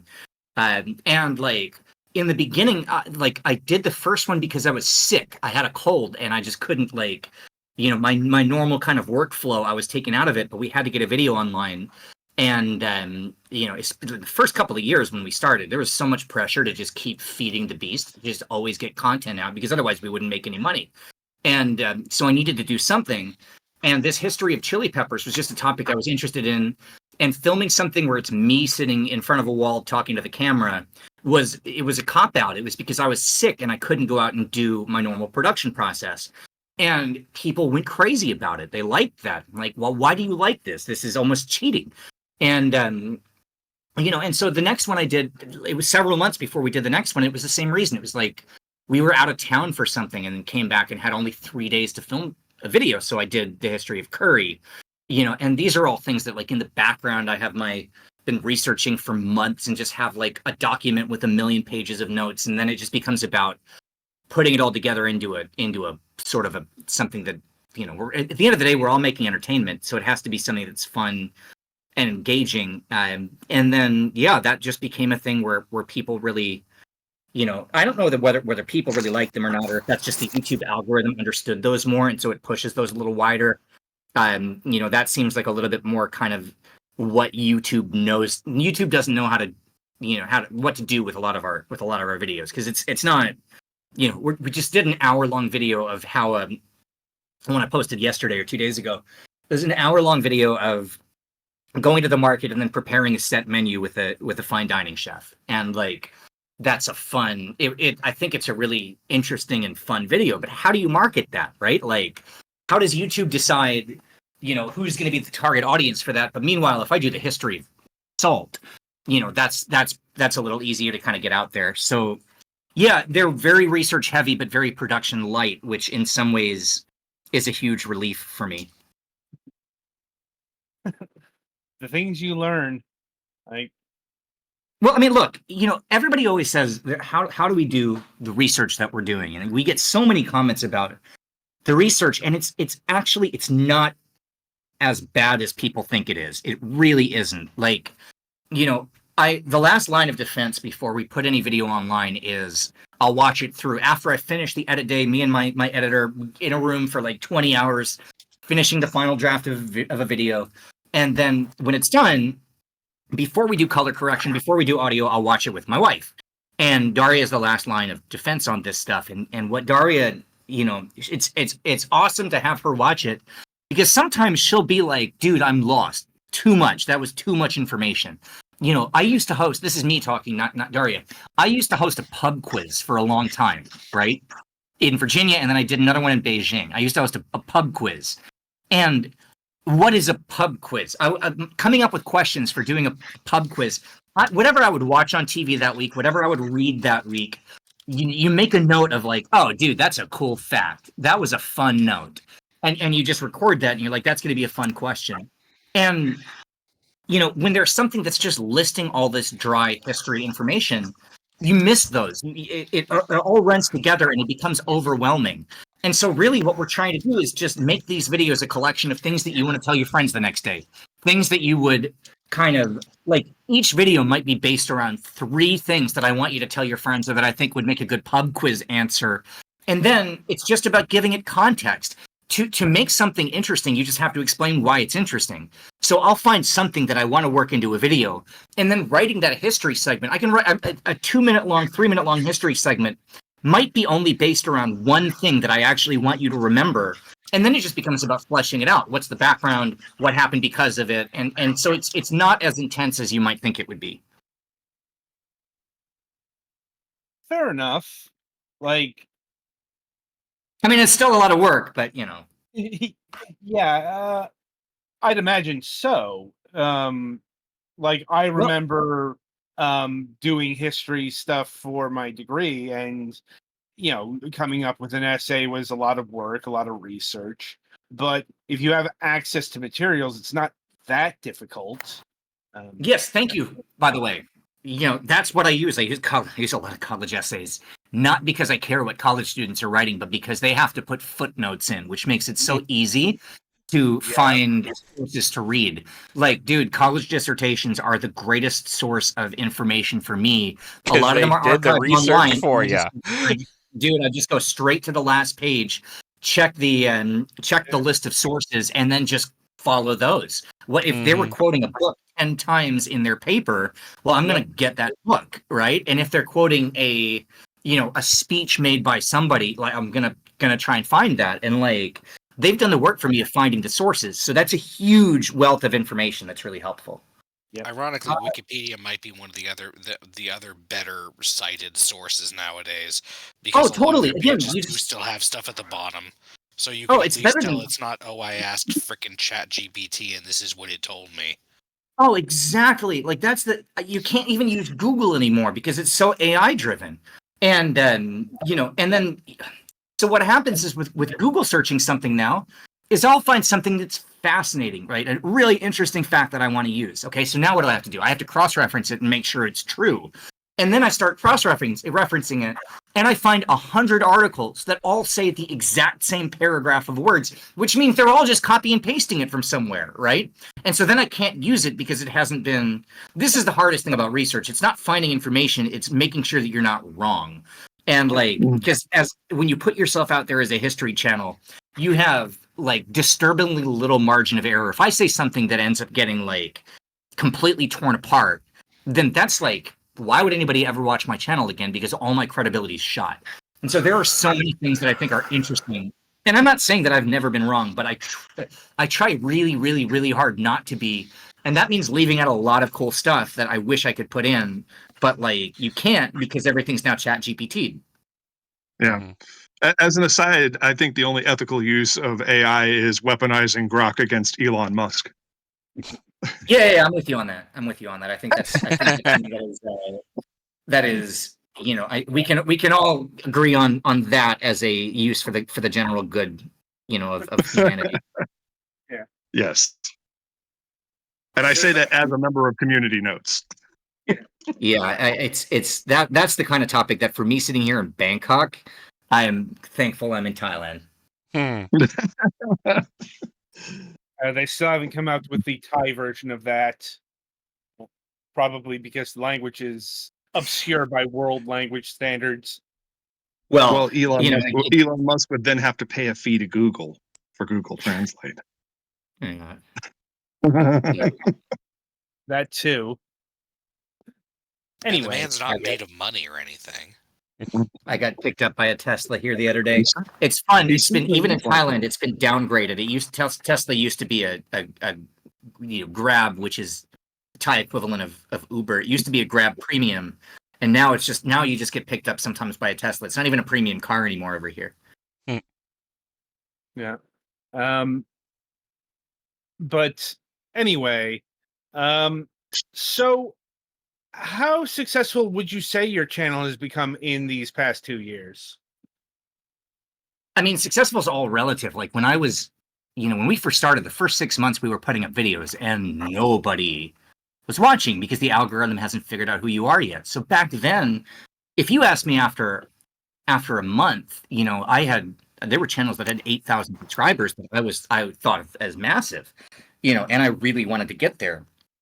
And then we got there, and you have friends with 50,000 subscriber channels, and that just seems enormous, and it is enormous, and then we got there, and the scale always gets bigger. There's always somebody, unless you're Mr. Beast, there's always somebody bigger, right? And so it's hard to you can't think that every time you think that you've accomplished something, YouTube is like, the algorithm can move away from you really, really, really quickly, and you get humbled super fast. My last video, I think, is a really good one, and nobody watched it, and I don't know why. And for whatever reason, I was back in the States, as I said, for a few weeks, and when we stop posting for a short time, the algorithm just moves on, and somebody else is the new favorite, and so how successful are we? If you'd asked me when we started the channel, would I be satisfied with where we are right now? Of course. I mean, of course, I get to make a living doing this. I get to, pay for a pretty nice life this way. I have a staff that I can afford to pay through what we bring in. I enjoy what we're doing. I love the process, and all I ever wanted to do is this. And so as long as we generate enough money that I can keep surviving by, getting to travel and eat, I view it as successful. But can I sit here and say that we're a big deal? No, I mean, we're not a big deal. We're still we're a large mid-sized channel, I would say. We're not a big channel. I'm not sure, outside of those plaques that YouTube hands out, I'm not sure how that's measured. Mm-hmm.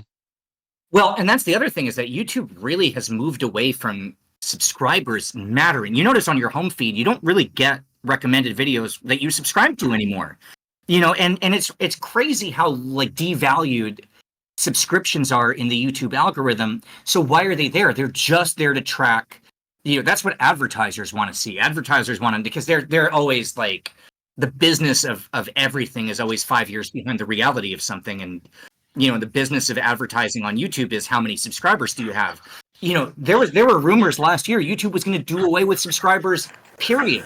They don't use them anymore as a nowadays they want everybody to have paid memberships and to watch new videos as soon as the bell rings, which frankly, if I may speak candidly, if my computer starts dinging me every time someone I care about uploads a video, I will shoot the computer out the sun or something, because I will watch that when I'm good and ready. Thank you.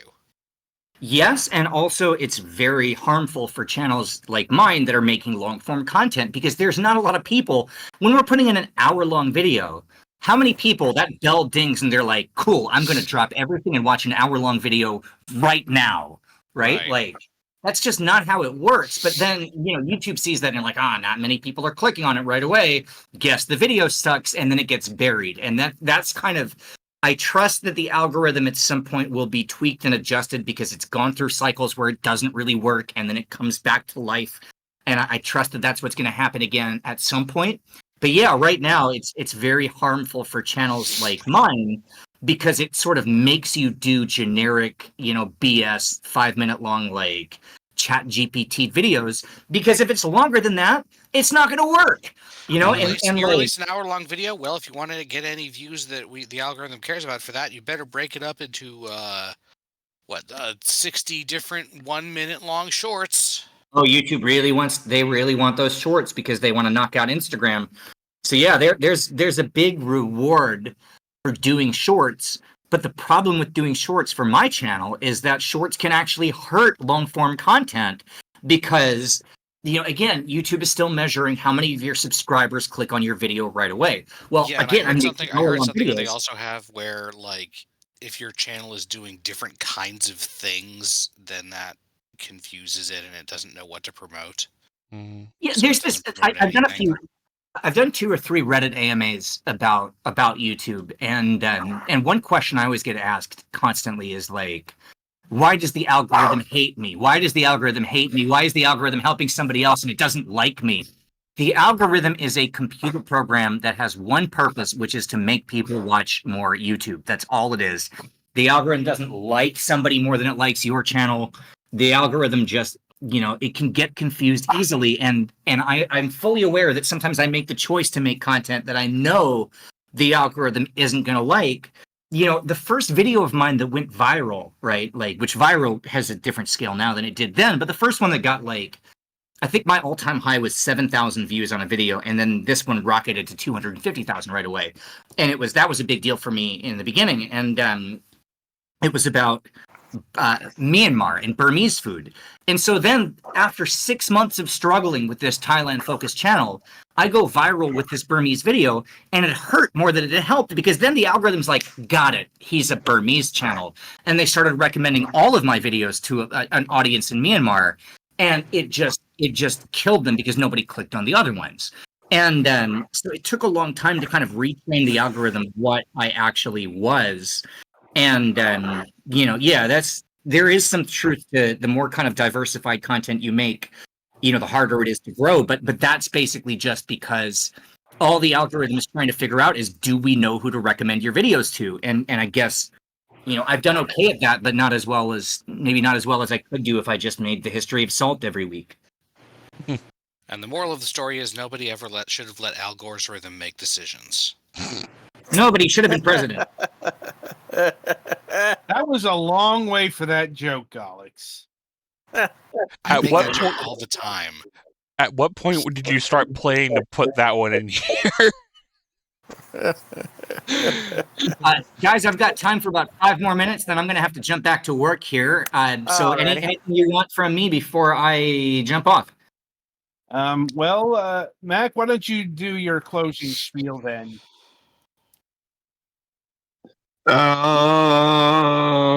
So any particular events and things, you would have to do that to me. Any particular events or appearances that you wish to promote coming up? Oh man, what a great talk show question! I appreciate it. I feel like I'm on Jimmy Fallon. No, should I plug something? What can I plug? YouTube.com/OTR on the road, or because we're idiots, Instagram.com/OTR.off-the-rails. Just watch our YouTube videos or check out the channel if that's the kind of thing. If you're into watching 1 hour long deep diving food history stuff, then OTR is for you. Thank you for asking that. I've done a lot of these. That's the first time anybody's given me that courteous final question. I appreciate it. We aim to please. Of course, we You are, guys as are not- always, you're not professional good at and this. professional. You guys are not new at this. I can tell you've done this before.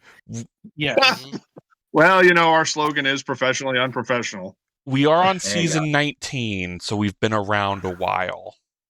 We didn't even get to video games in this chat. I don't. That's Next our other time. I show. feel personally We'd betrayed. be glad to have you back on at some point. Next time, anytime, just reach out to me. I'm around. I'm just sitting here. Everyone thinks that the job of a YouTube food host is just walking around eating food all the time, and then it goes online. 99% of my time, I'm just like in a torn T-shirt and disgusting old gym shorts, just like locked in and writing and doing mundane research and not getting off my couch for days at a time, ordering delivery. I have the least interesting, for somebody who is known as a professional eater, my diet is like delivery sandwiches constantly, and then we eat really well when we're filming, and that's it. So my delivery sandwiches are almost here, and I got to get back to work. Thank you guys for having me on. Absolutely. Thank you so much. All right. Yep.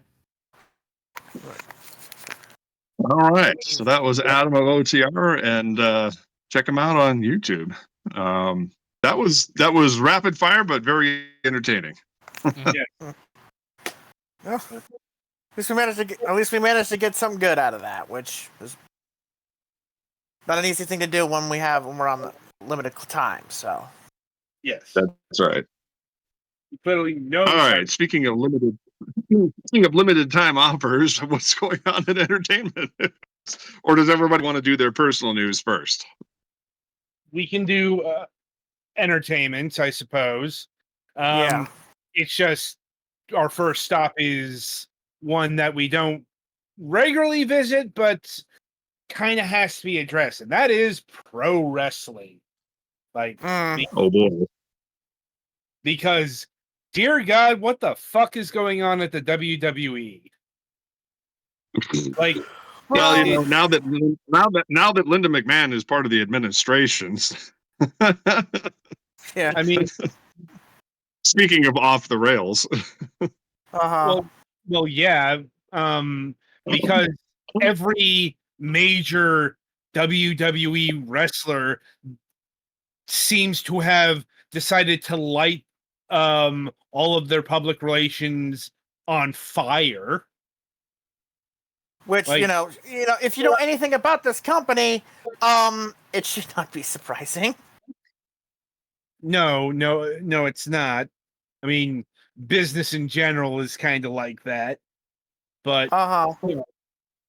I think the thing that's caught people off guard is I think they genuinely thought that the WWE was going to get better once Vince was gone. Like, I mean, it was better for a minute, and then, this year happened. well, I'd say it's still better by definition now that they Yeah. don't have a credibly accused rapist in charge. Mm-hmm. So they got that going for them, but on the other hand, they still have the enablers there. Right. Okay. Yeah, pretty much. You know, I slipped. I just so you, in case you didn't hear me, I slipped in there just like our country. Mhm. I'm Yeah, like, pretty much. but yeah, that's the other thing. The WWE is very emblematic of the current right-wing zeitgeist, and that is Yeah. saying whatever stupid racist thought enters your head at that particular moment in time. Mm-hmm. Pretty much. Racist, sexist, homophobic, transphobic, And that was just just bigoted. Yeah. like, it's like I wouldn't even comment on it, but it was that bad towards the build of their biggest show of the year. Right. That, Mm. it was also WrestleMania weekend. I mean, it kind of overshadowed John Cena's record-breaking 17th win. It's one of the things. It's also the shit main event. The fact that The Rock, I don't know, took his ball and went home. He left the storyline. I know that. Well, actually, it was cleared up today. Apparently, what happened was that Ari, I like to call him Ari Gold because his because that character in Entourage was influenced by him, Ari Emanuel. Apparently, he called Dwayne up and said that their ticket sales were getting slow and could you help us out? Which is clearly not because of the fact that it costs an arm and a leg to go to a wrestling show. It specifically was for a show in Toronto, in Canada. Not Mania, but for the Elimination Chamber event, which was held, I think, in February, March, somewhere in then. But their ticket sales were slow, and they needed Dwayne's help. And so he came up with this idea of talking about the lead baby face of the company, the lead face of the company, turning heel to, quote, sell his soul. And of course, that was turned down, so they decided, someone who might be an enabler, Mr. Paul Levesque, aka Triple H, decided to go with, how about we turn Cena heel instead? And so they had the moment of the heel turn at said live event. And By then, the way, Adam, we're getting echoes through you whenever Kevin talks. Mm-hmm.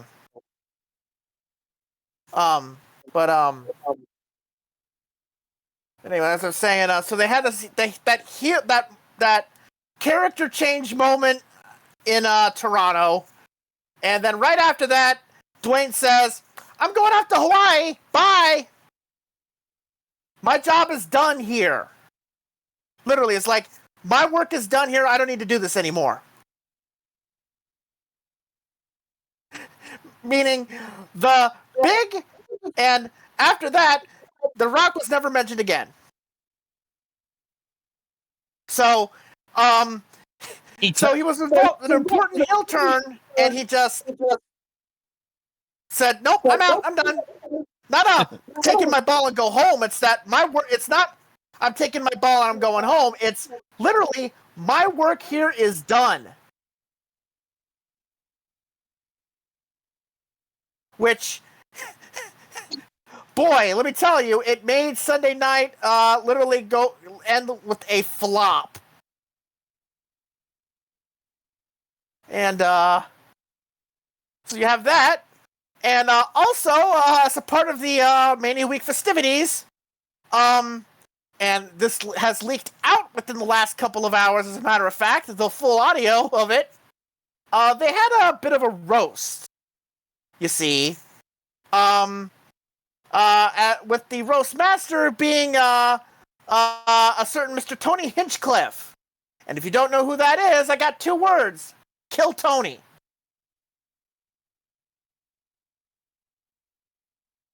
And, well, he's the guy who, was the guy who delivered one of the most infamous moments of the last presidential campaign, aka he's the guy who went to Madison Square Garden and called Puerto Rico an island of garbage. That guy, yes. And so they had they had him there, and they had a roast, which involves everybody doing jokes that well, if you know anything about how roasts go, you know that it's well, it's let's just say that they wanted to have everybody have their cell phones in pouches before going into the theater. And that did not work out well because we have the full thing completely leaked. And everybody involved, for the most part, well, let's just say that it's out in the wild, and it will soon be clipped, and soon will be summarized. And, well, yeah.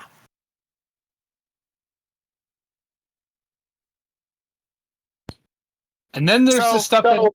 And then there's the stuff that happened on, I don't know, Jim Rome is Burning or whatever's on ESPN now. No, it's the show of Mr. Pat McAfee. Yes. Oh boy, here we go again, lads. Mm-hmm. Yeah. It's specifically you're talking about the stuff that Heyman said on it, right? Yep. Yeah. So Paul Heyman, who is a legend in the business, I would say. I'll say that. Went on to the live broadcast of the show by Pat McAfee, who is by the day making it hard for Jimmy Pitaro to do his job.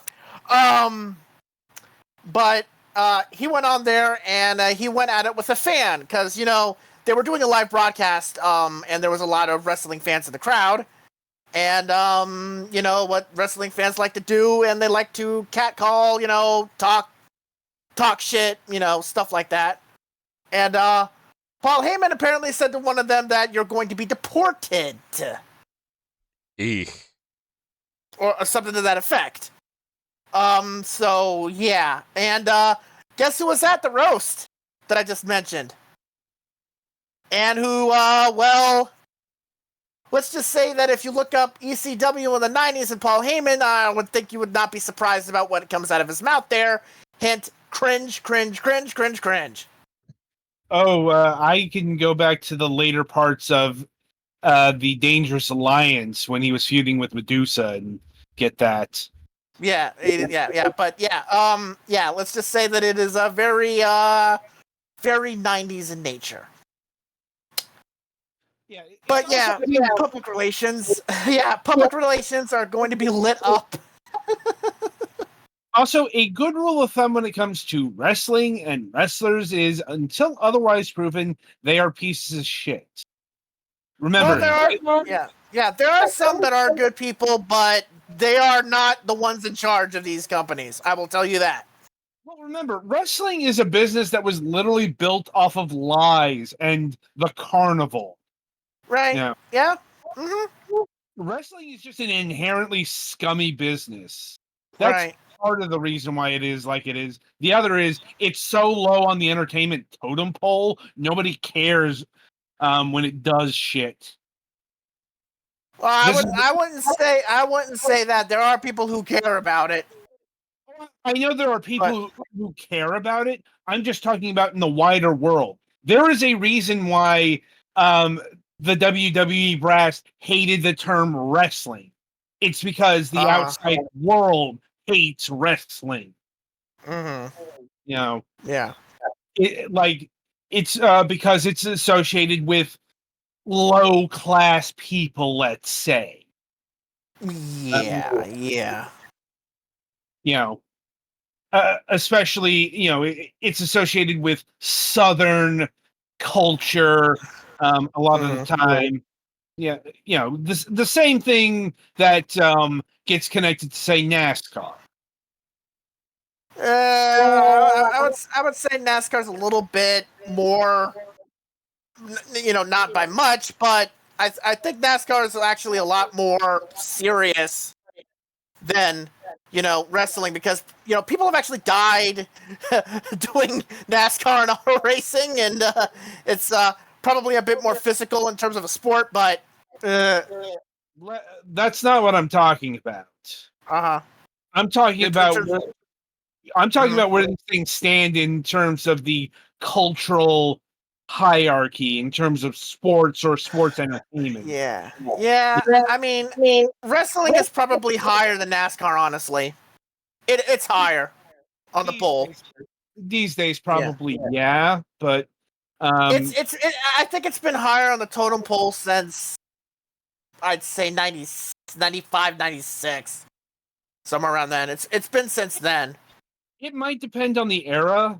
Also, might depend that WCW hasn't been a thing since 2001, and I mean, there's like there's like a period of time probably between like after WCW closed, not even that, probably like 2000 to, I probably would say maybe early 2010s, maybe 2005, 6.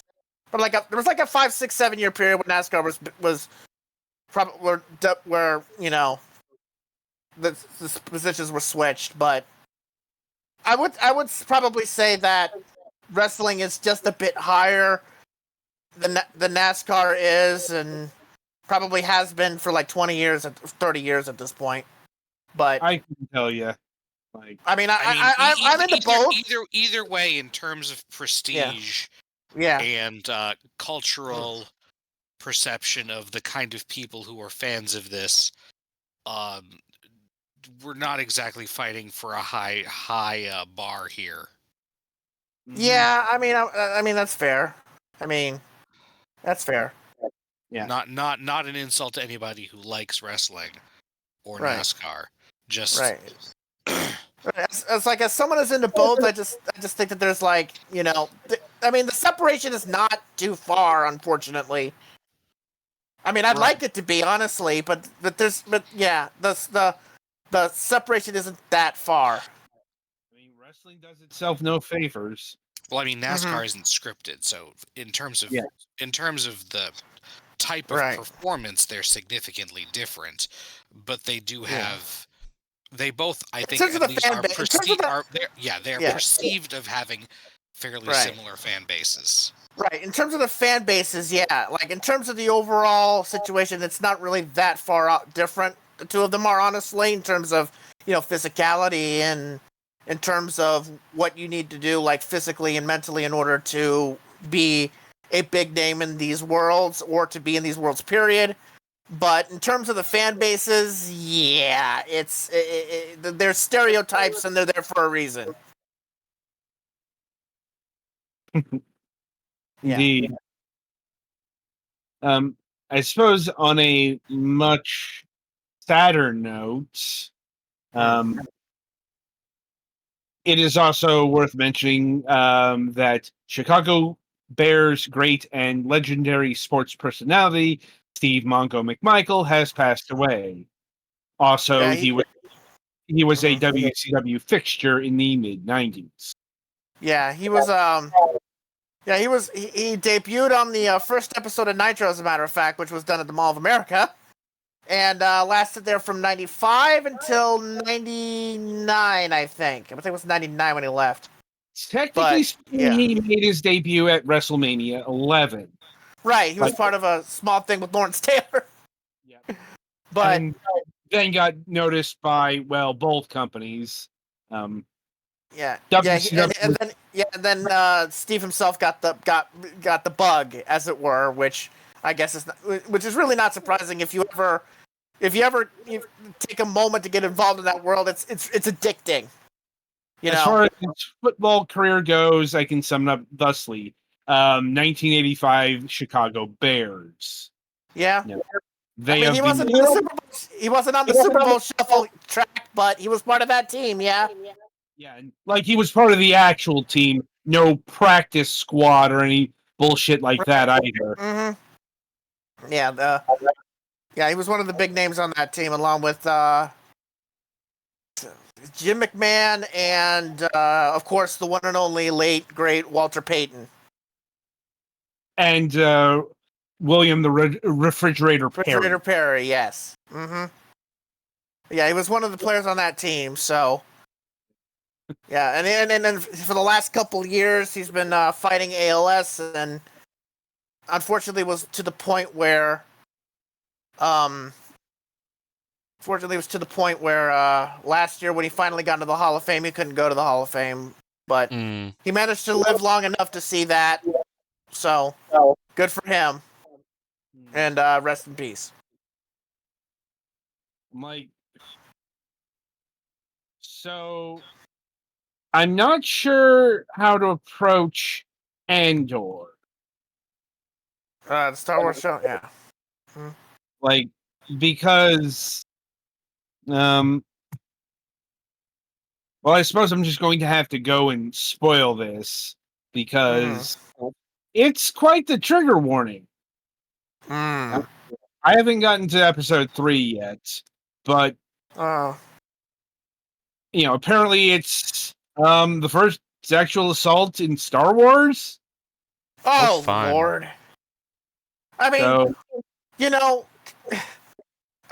if we're gonna have a world of that's basically about war and everything else, I guess we should not be surprised that eventually, stuff that's that happens in real realities like that would wind up in this property. But still, it's like, it's also if it was going to appear anywhere, it would of course appear in Andor, because Andor is on the, well, I'm not exactly sure what you call the scale, but it's on the realistic, quote unquote, side of Star Wars.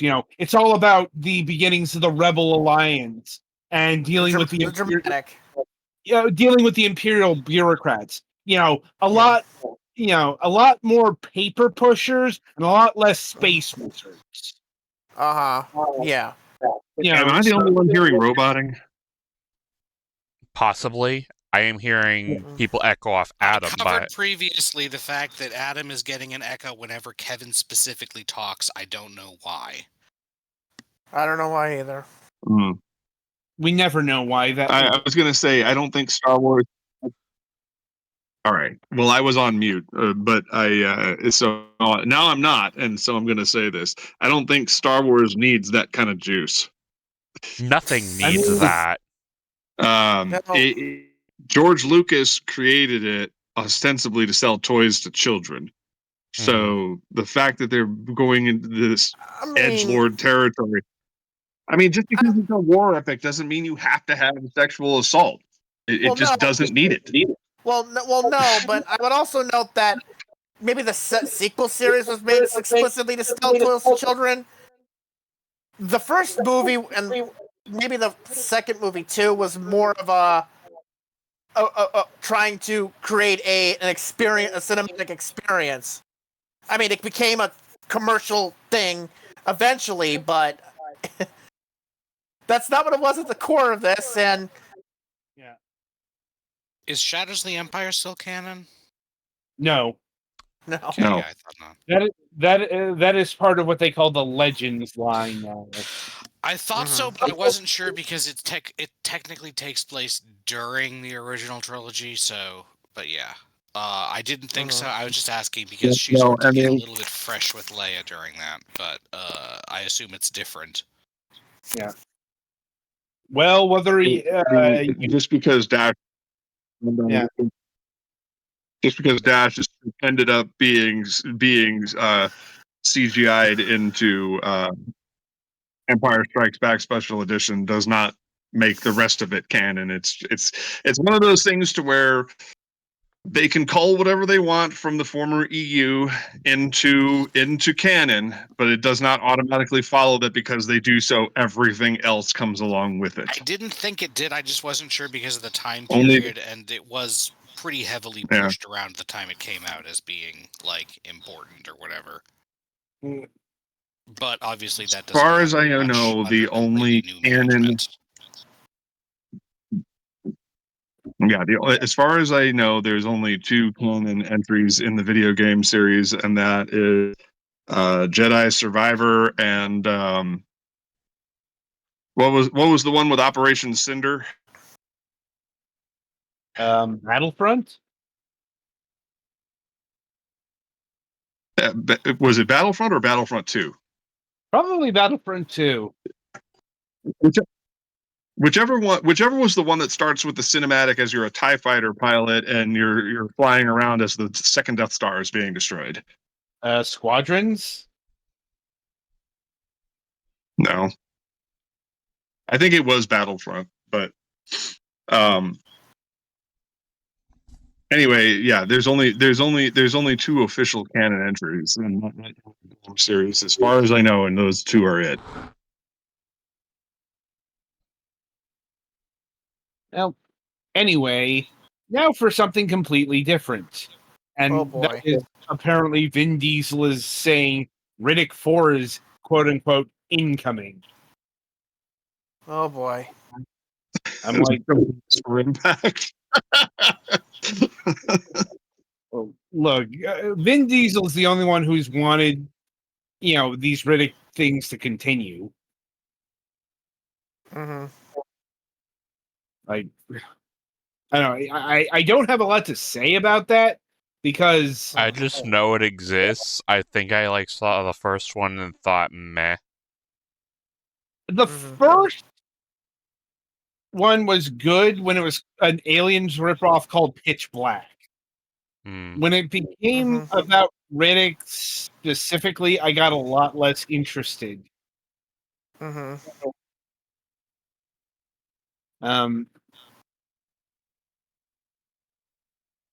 And I think that's about it in terms of entertainment news. Bit of a thin week outside of Yeah. the wrestling business. Mm-hmm. So I guess we can shift to introductions. Would we call these outroductions? I mean, do we wanna- Outroductions. So, Adam, give us the news. Mhm.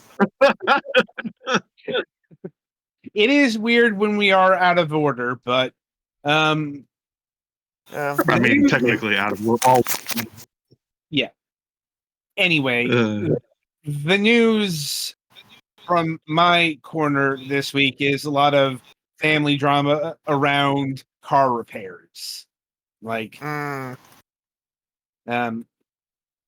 it's a lot of arguing with with the repair shop and the warranty people, not me specifically, but my brother, about Uh-huh. what should be covered and what isn't, and how much money is at stake here. Just a lot of that going on this week. It's not been pleasant.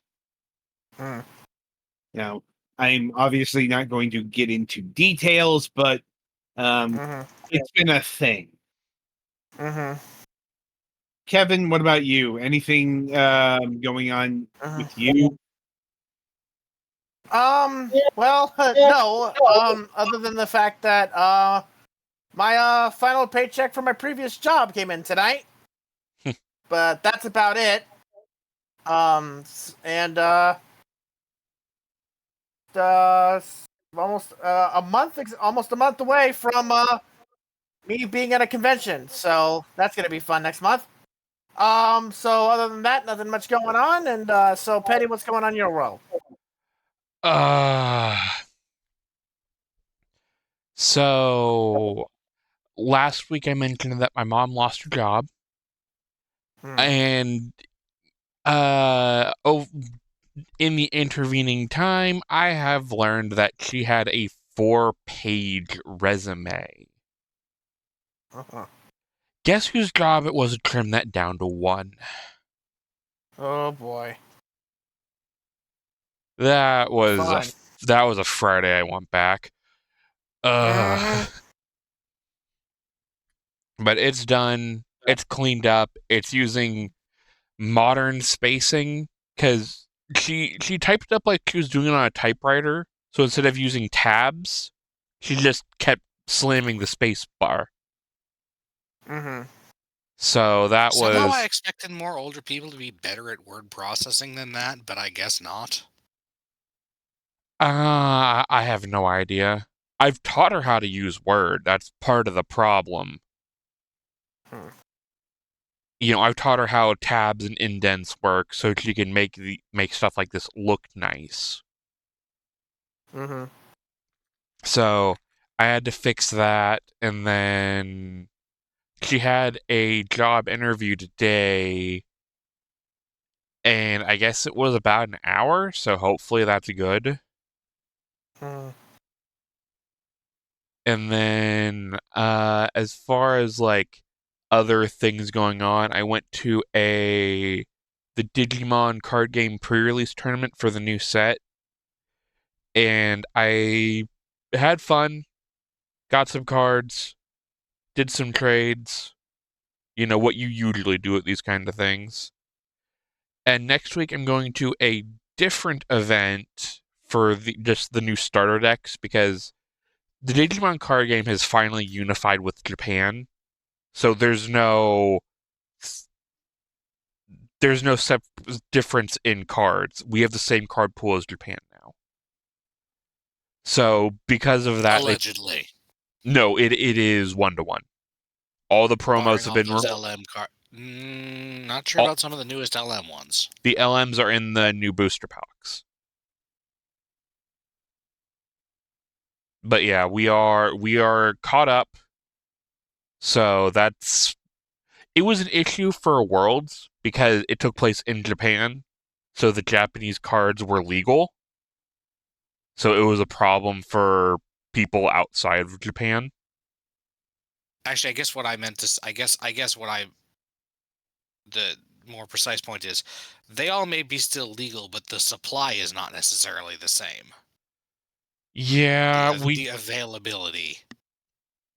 Hopefully, with the slight slowdown, we see about getting more than one printing of sets, and or hopefully reprint of like sets like 16 and EX6, because those are going for like $200 a box. It's nuts. So that's a thing. And yeah, the event I'm going to is for the new starter deck. And there's a local friend who wants to learn how to play the game. So I figured it'd probably be best to, go to the local, the event for the starter deck, which is like bring a friend, learn to play event. So that could be interesting. And I think that's it for me. Alex? I don't really have anything interesting this week. My parents brought we have some new shelves because my mom went down to visit my sister and brought back some non-baby safe shelving units they had. So I might have a new place to keep some of my stuff. More Gundam storage. Let's go. We're just sitting around going, God. I guess the pre-releases or the pre-order for Switch 2s just went live, I guess. I'm gonna wait till we get till we get at least a couple, hardware reissues down the line. Like, I'm going to wait until we settle on what the Trump tariffs are. Yeah, that's also. I'm gonna try and get the first ones probably just for practicality, and I'm the Nintendo guy. Well, because I had already filled out the intent to buy form on the My Nintendo store or whatever, and I haven't gotten anything on that yet. So. Well, I was just more waiting because, oh, go ahead, Kevin. No, I was gonna say, if you want to get those things, you might want to get them now because the tariffs might not kick in for maybe a couple more months. So, if you want to get it, you probably might get it now because this is probably the best prices you're gonna get. Unless Trump folds like a cheap suit again. Well, yeah, that's possibility. He's been changing his mind every couple of hours. It depends on which advisor gets him in the room alone. Right, which is why I say that you should probably get on it as early as possible, or if you do want to wait until Christmas. Yes, Adam. Yeah. But yeah, I'm probably gonna try and get it pretty quickly. Adam didn't say anything. I think you're hearing the echo off of him. Yeah. Oh, sorry. Yeah. Anyway, proceed. So. But yeah, I'm probably gonna try and get one early because I'm the Nintendo guy, and it would be good to be able to possibly review things, I guess. But that's the main thing that, like I said, hasn't happened yet. And yeah, I don't know, not a whole lot going on here really. Like with the Switch, I waited for that. They call it the red box Switch. It's kind of like 1.5 where they changed some of the chips in it. Because the other one had a problem with third-party docks that would literally brick it. So that's I'm waiting to see if they need to do something like that with the Switch too, before I even consider buying one. If I have to get another one in a few years, then oh well. Yeah, yeah. I mean, I just hope that Nintendo doesn't. Nothing else catastrophic happens in that amount of time. Right. I mean, hopefully Nintendo doesn't force everybody to go to Switch 2 so quickly. So it will happen in time, like they did with the. Yeah. Right. But it's just a case of don't do it too quickly because these prices, there's going to be people that go now or people that are going to wait a long time. I just hope I do actually get the email because I've had a few times where my Nintendo, I think it was mostly Pokemon emails rather than Nintendo emails, just don't end up at my account. I don't know if it's because it's Gmail or what. Yeah. Check your spam folder. Yeah. I do.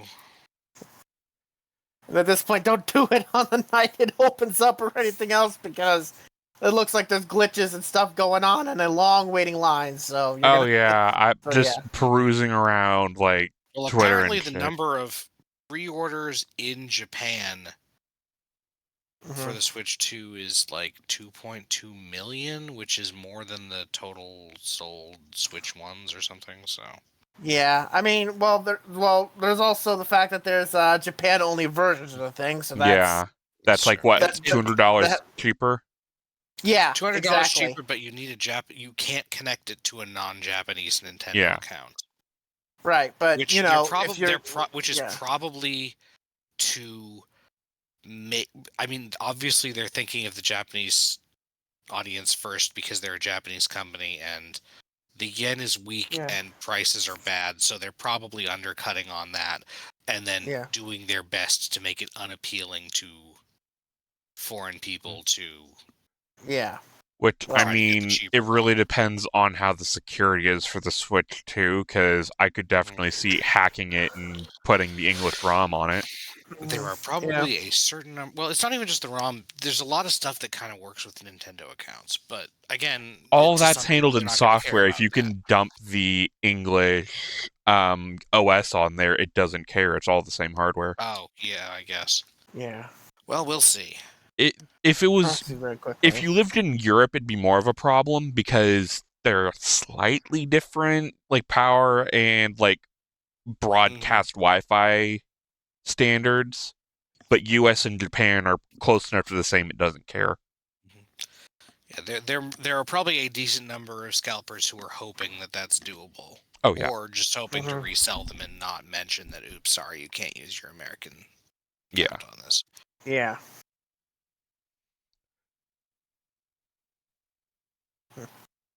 But yeah, that's all I got. So whoever's left, I think it's just Mac, right? Yeah. Gosh, so great to be an afterthought. it's fine. You should be used to it by now.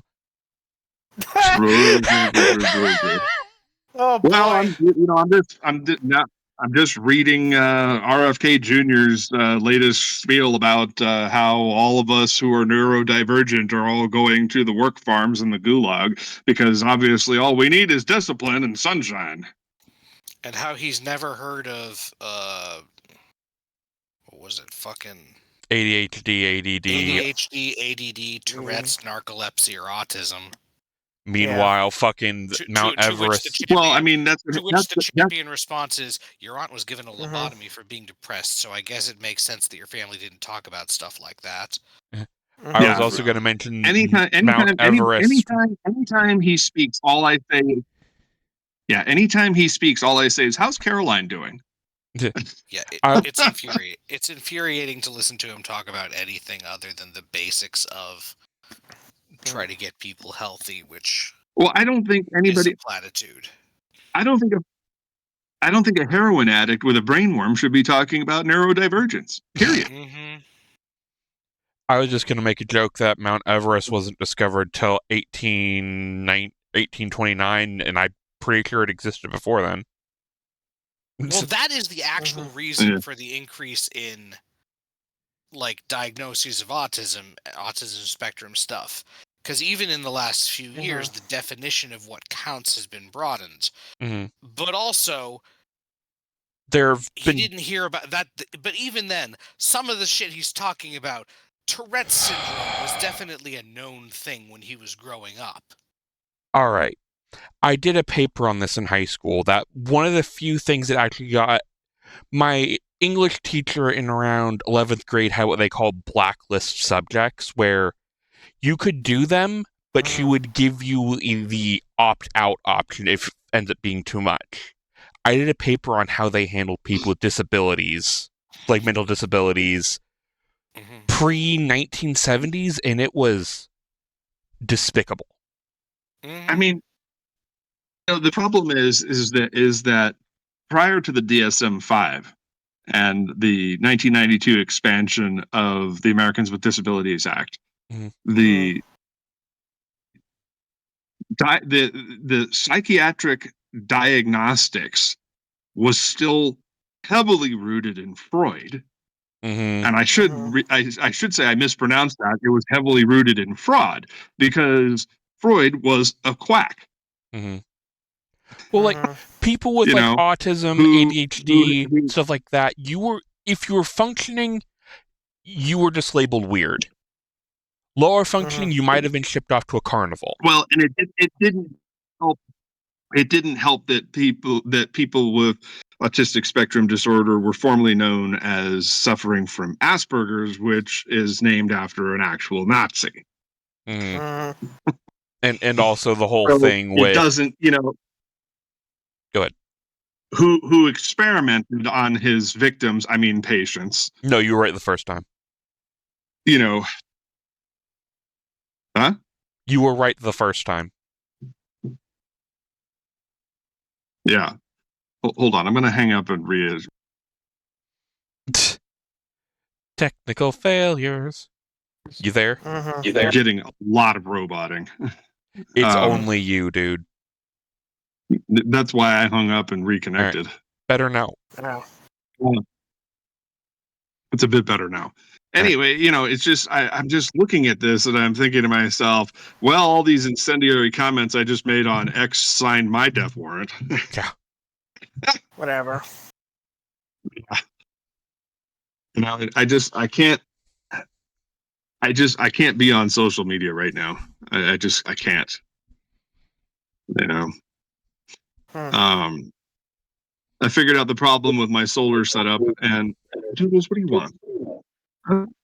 What you want? I figured out my the problem with my solar setup, and that is that while I was maneuvering the solar panels, I apparently busted the connector at the charge controller.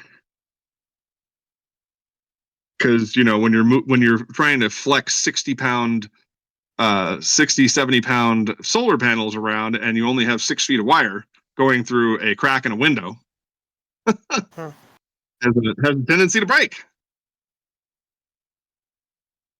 So yeah, so that's why I wasn't getting sufficient charge on my battery array. I will be repairing that, and then hopefully I'll be able to charge up my whole system tomorrow.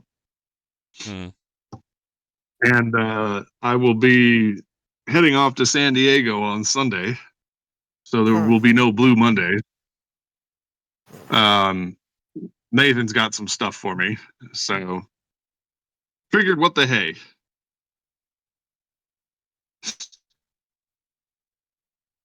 God, just look at all these fucking people with Storm and Stormfront in their fucking usernames. Yeah, because what we want to do is listen to the opinions of Nazis on eugenics. Mm-hmm. That's a great fucking idea, folks. Yeah. I gotta put. Yes, Doodles. Everything is fine. Doodles is detecting that I'm agitated right now, so she's trying to get in my lap while I'm sitting in a kitchen chair that has no arms. My cat detected my strife and wants to comfort me. Like a good kitty. Come on, Doodle. Up. Say hello to the fans. Come on. Up. Come on. There we go. There's my 13-and-a-half-year-old croaker. There you go. There's Doodles. Good kitty. Yeah. Per box, keeping everything sane in this household as everything burns to the ground. The only problem is that she's trying to comfort me by digging her front claws into my leg. Yeah. You mean that's not how you comfort someone? Of course. And of course, her little boys, Tippy and Snowy, are running around here like morons going, and then attacking each other for dominance. Because boys will be boys. Oh, boy. You're right, Doodle. How do you put up with these monsters? How do you put up with these little monsters? So yeah, fixing my solar array, getting ADHD distracted by my cat, deciding what to do if the masked men come to my front door. No real game news or anything like that. I suppose we're in the position of waiting to see whether the Catholic Church is going to continue to be kind of less bad for the Catholic Church, or whether they're going to swing hard in the other direction again. I mean, you know, we had a minor interruption, so we could always appoint another Nazi collaborator as Pope at this point.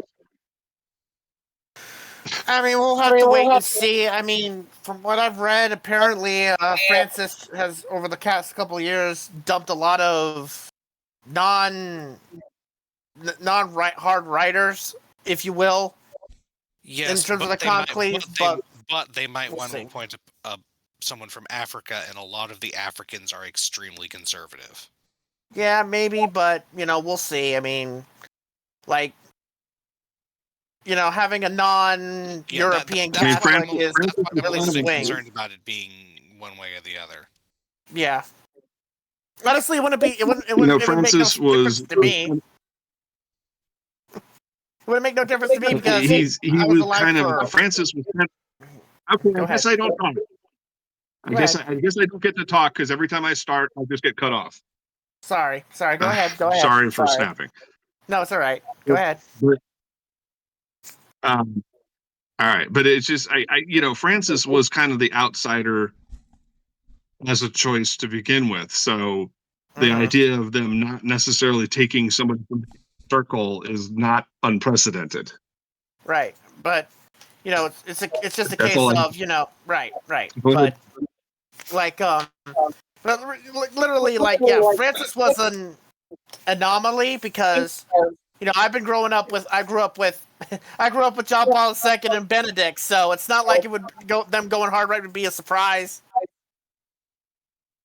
But hopefully, I mean, right there with you, John Paul II and Benedict were popes during my lifetime too. But yeah, it's a case of was I what they're alive gonna do. Was I alive? Was I alive for 4 popes or 3? That's what I'm trying to remember. 77. Were you alive? Who was pope in 77? Let me see. When was John Paul I up there? Because I know there's that 30 days with John Paul the First. Obviously, Paul the First was August 78. So yeah. 1968.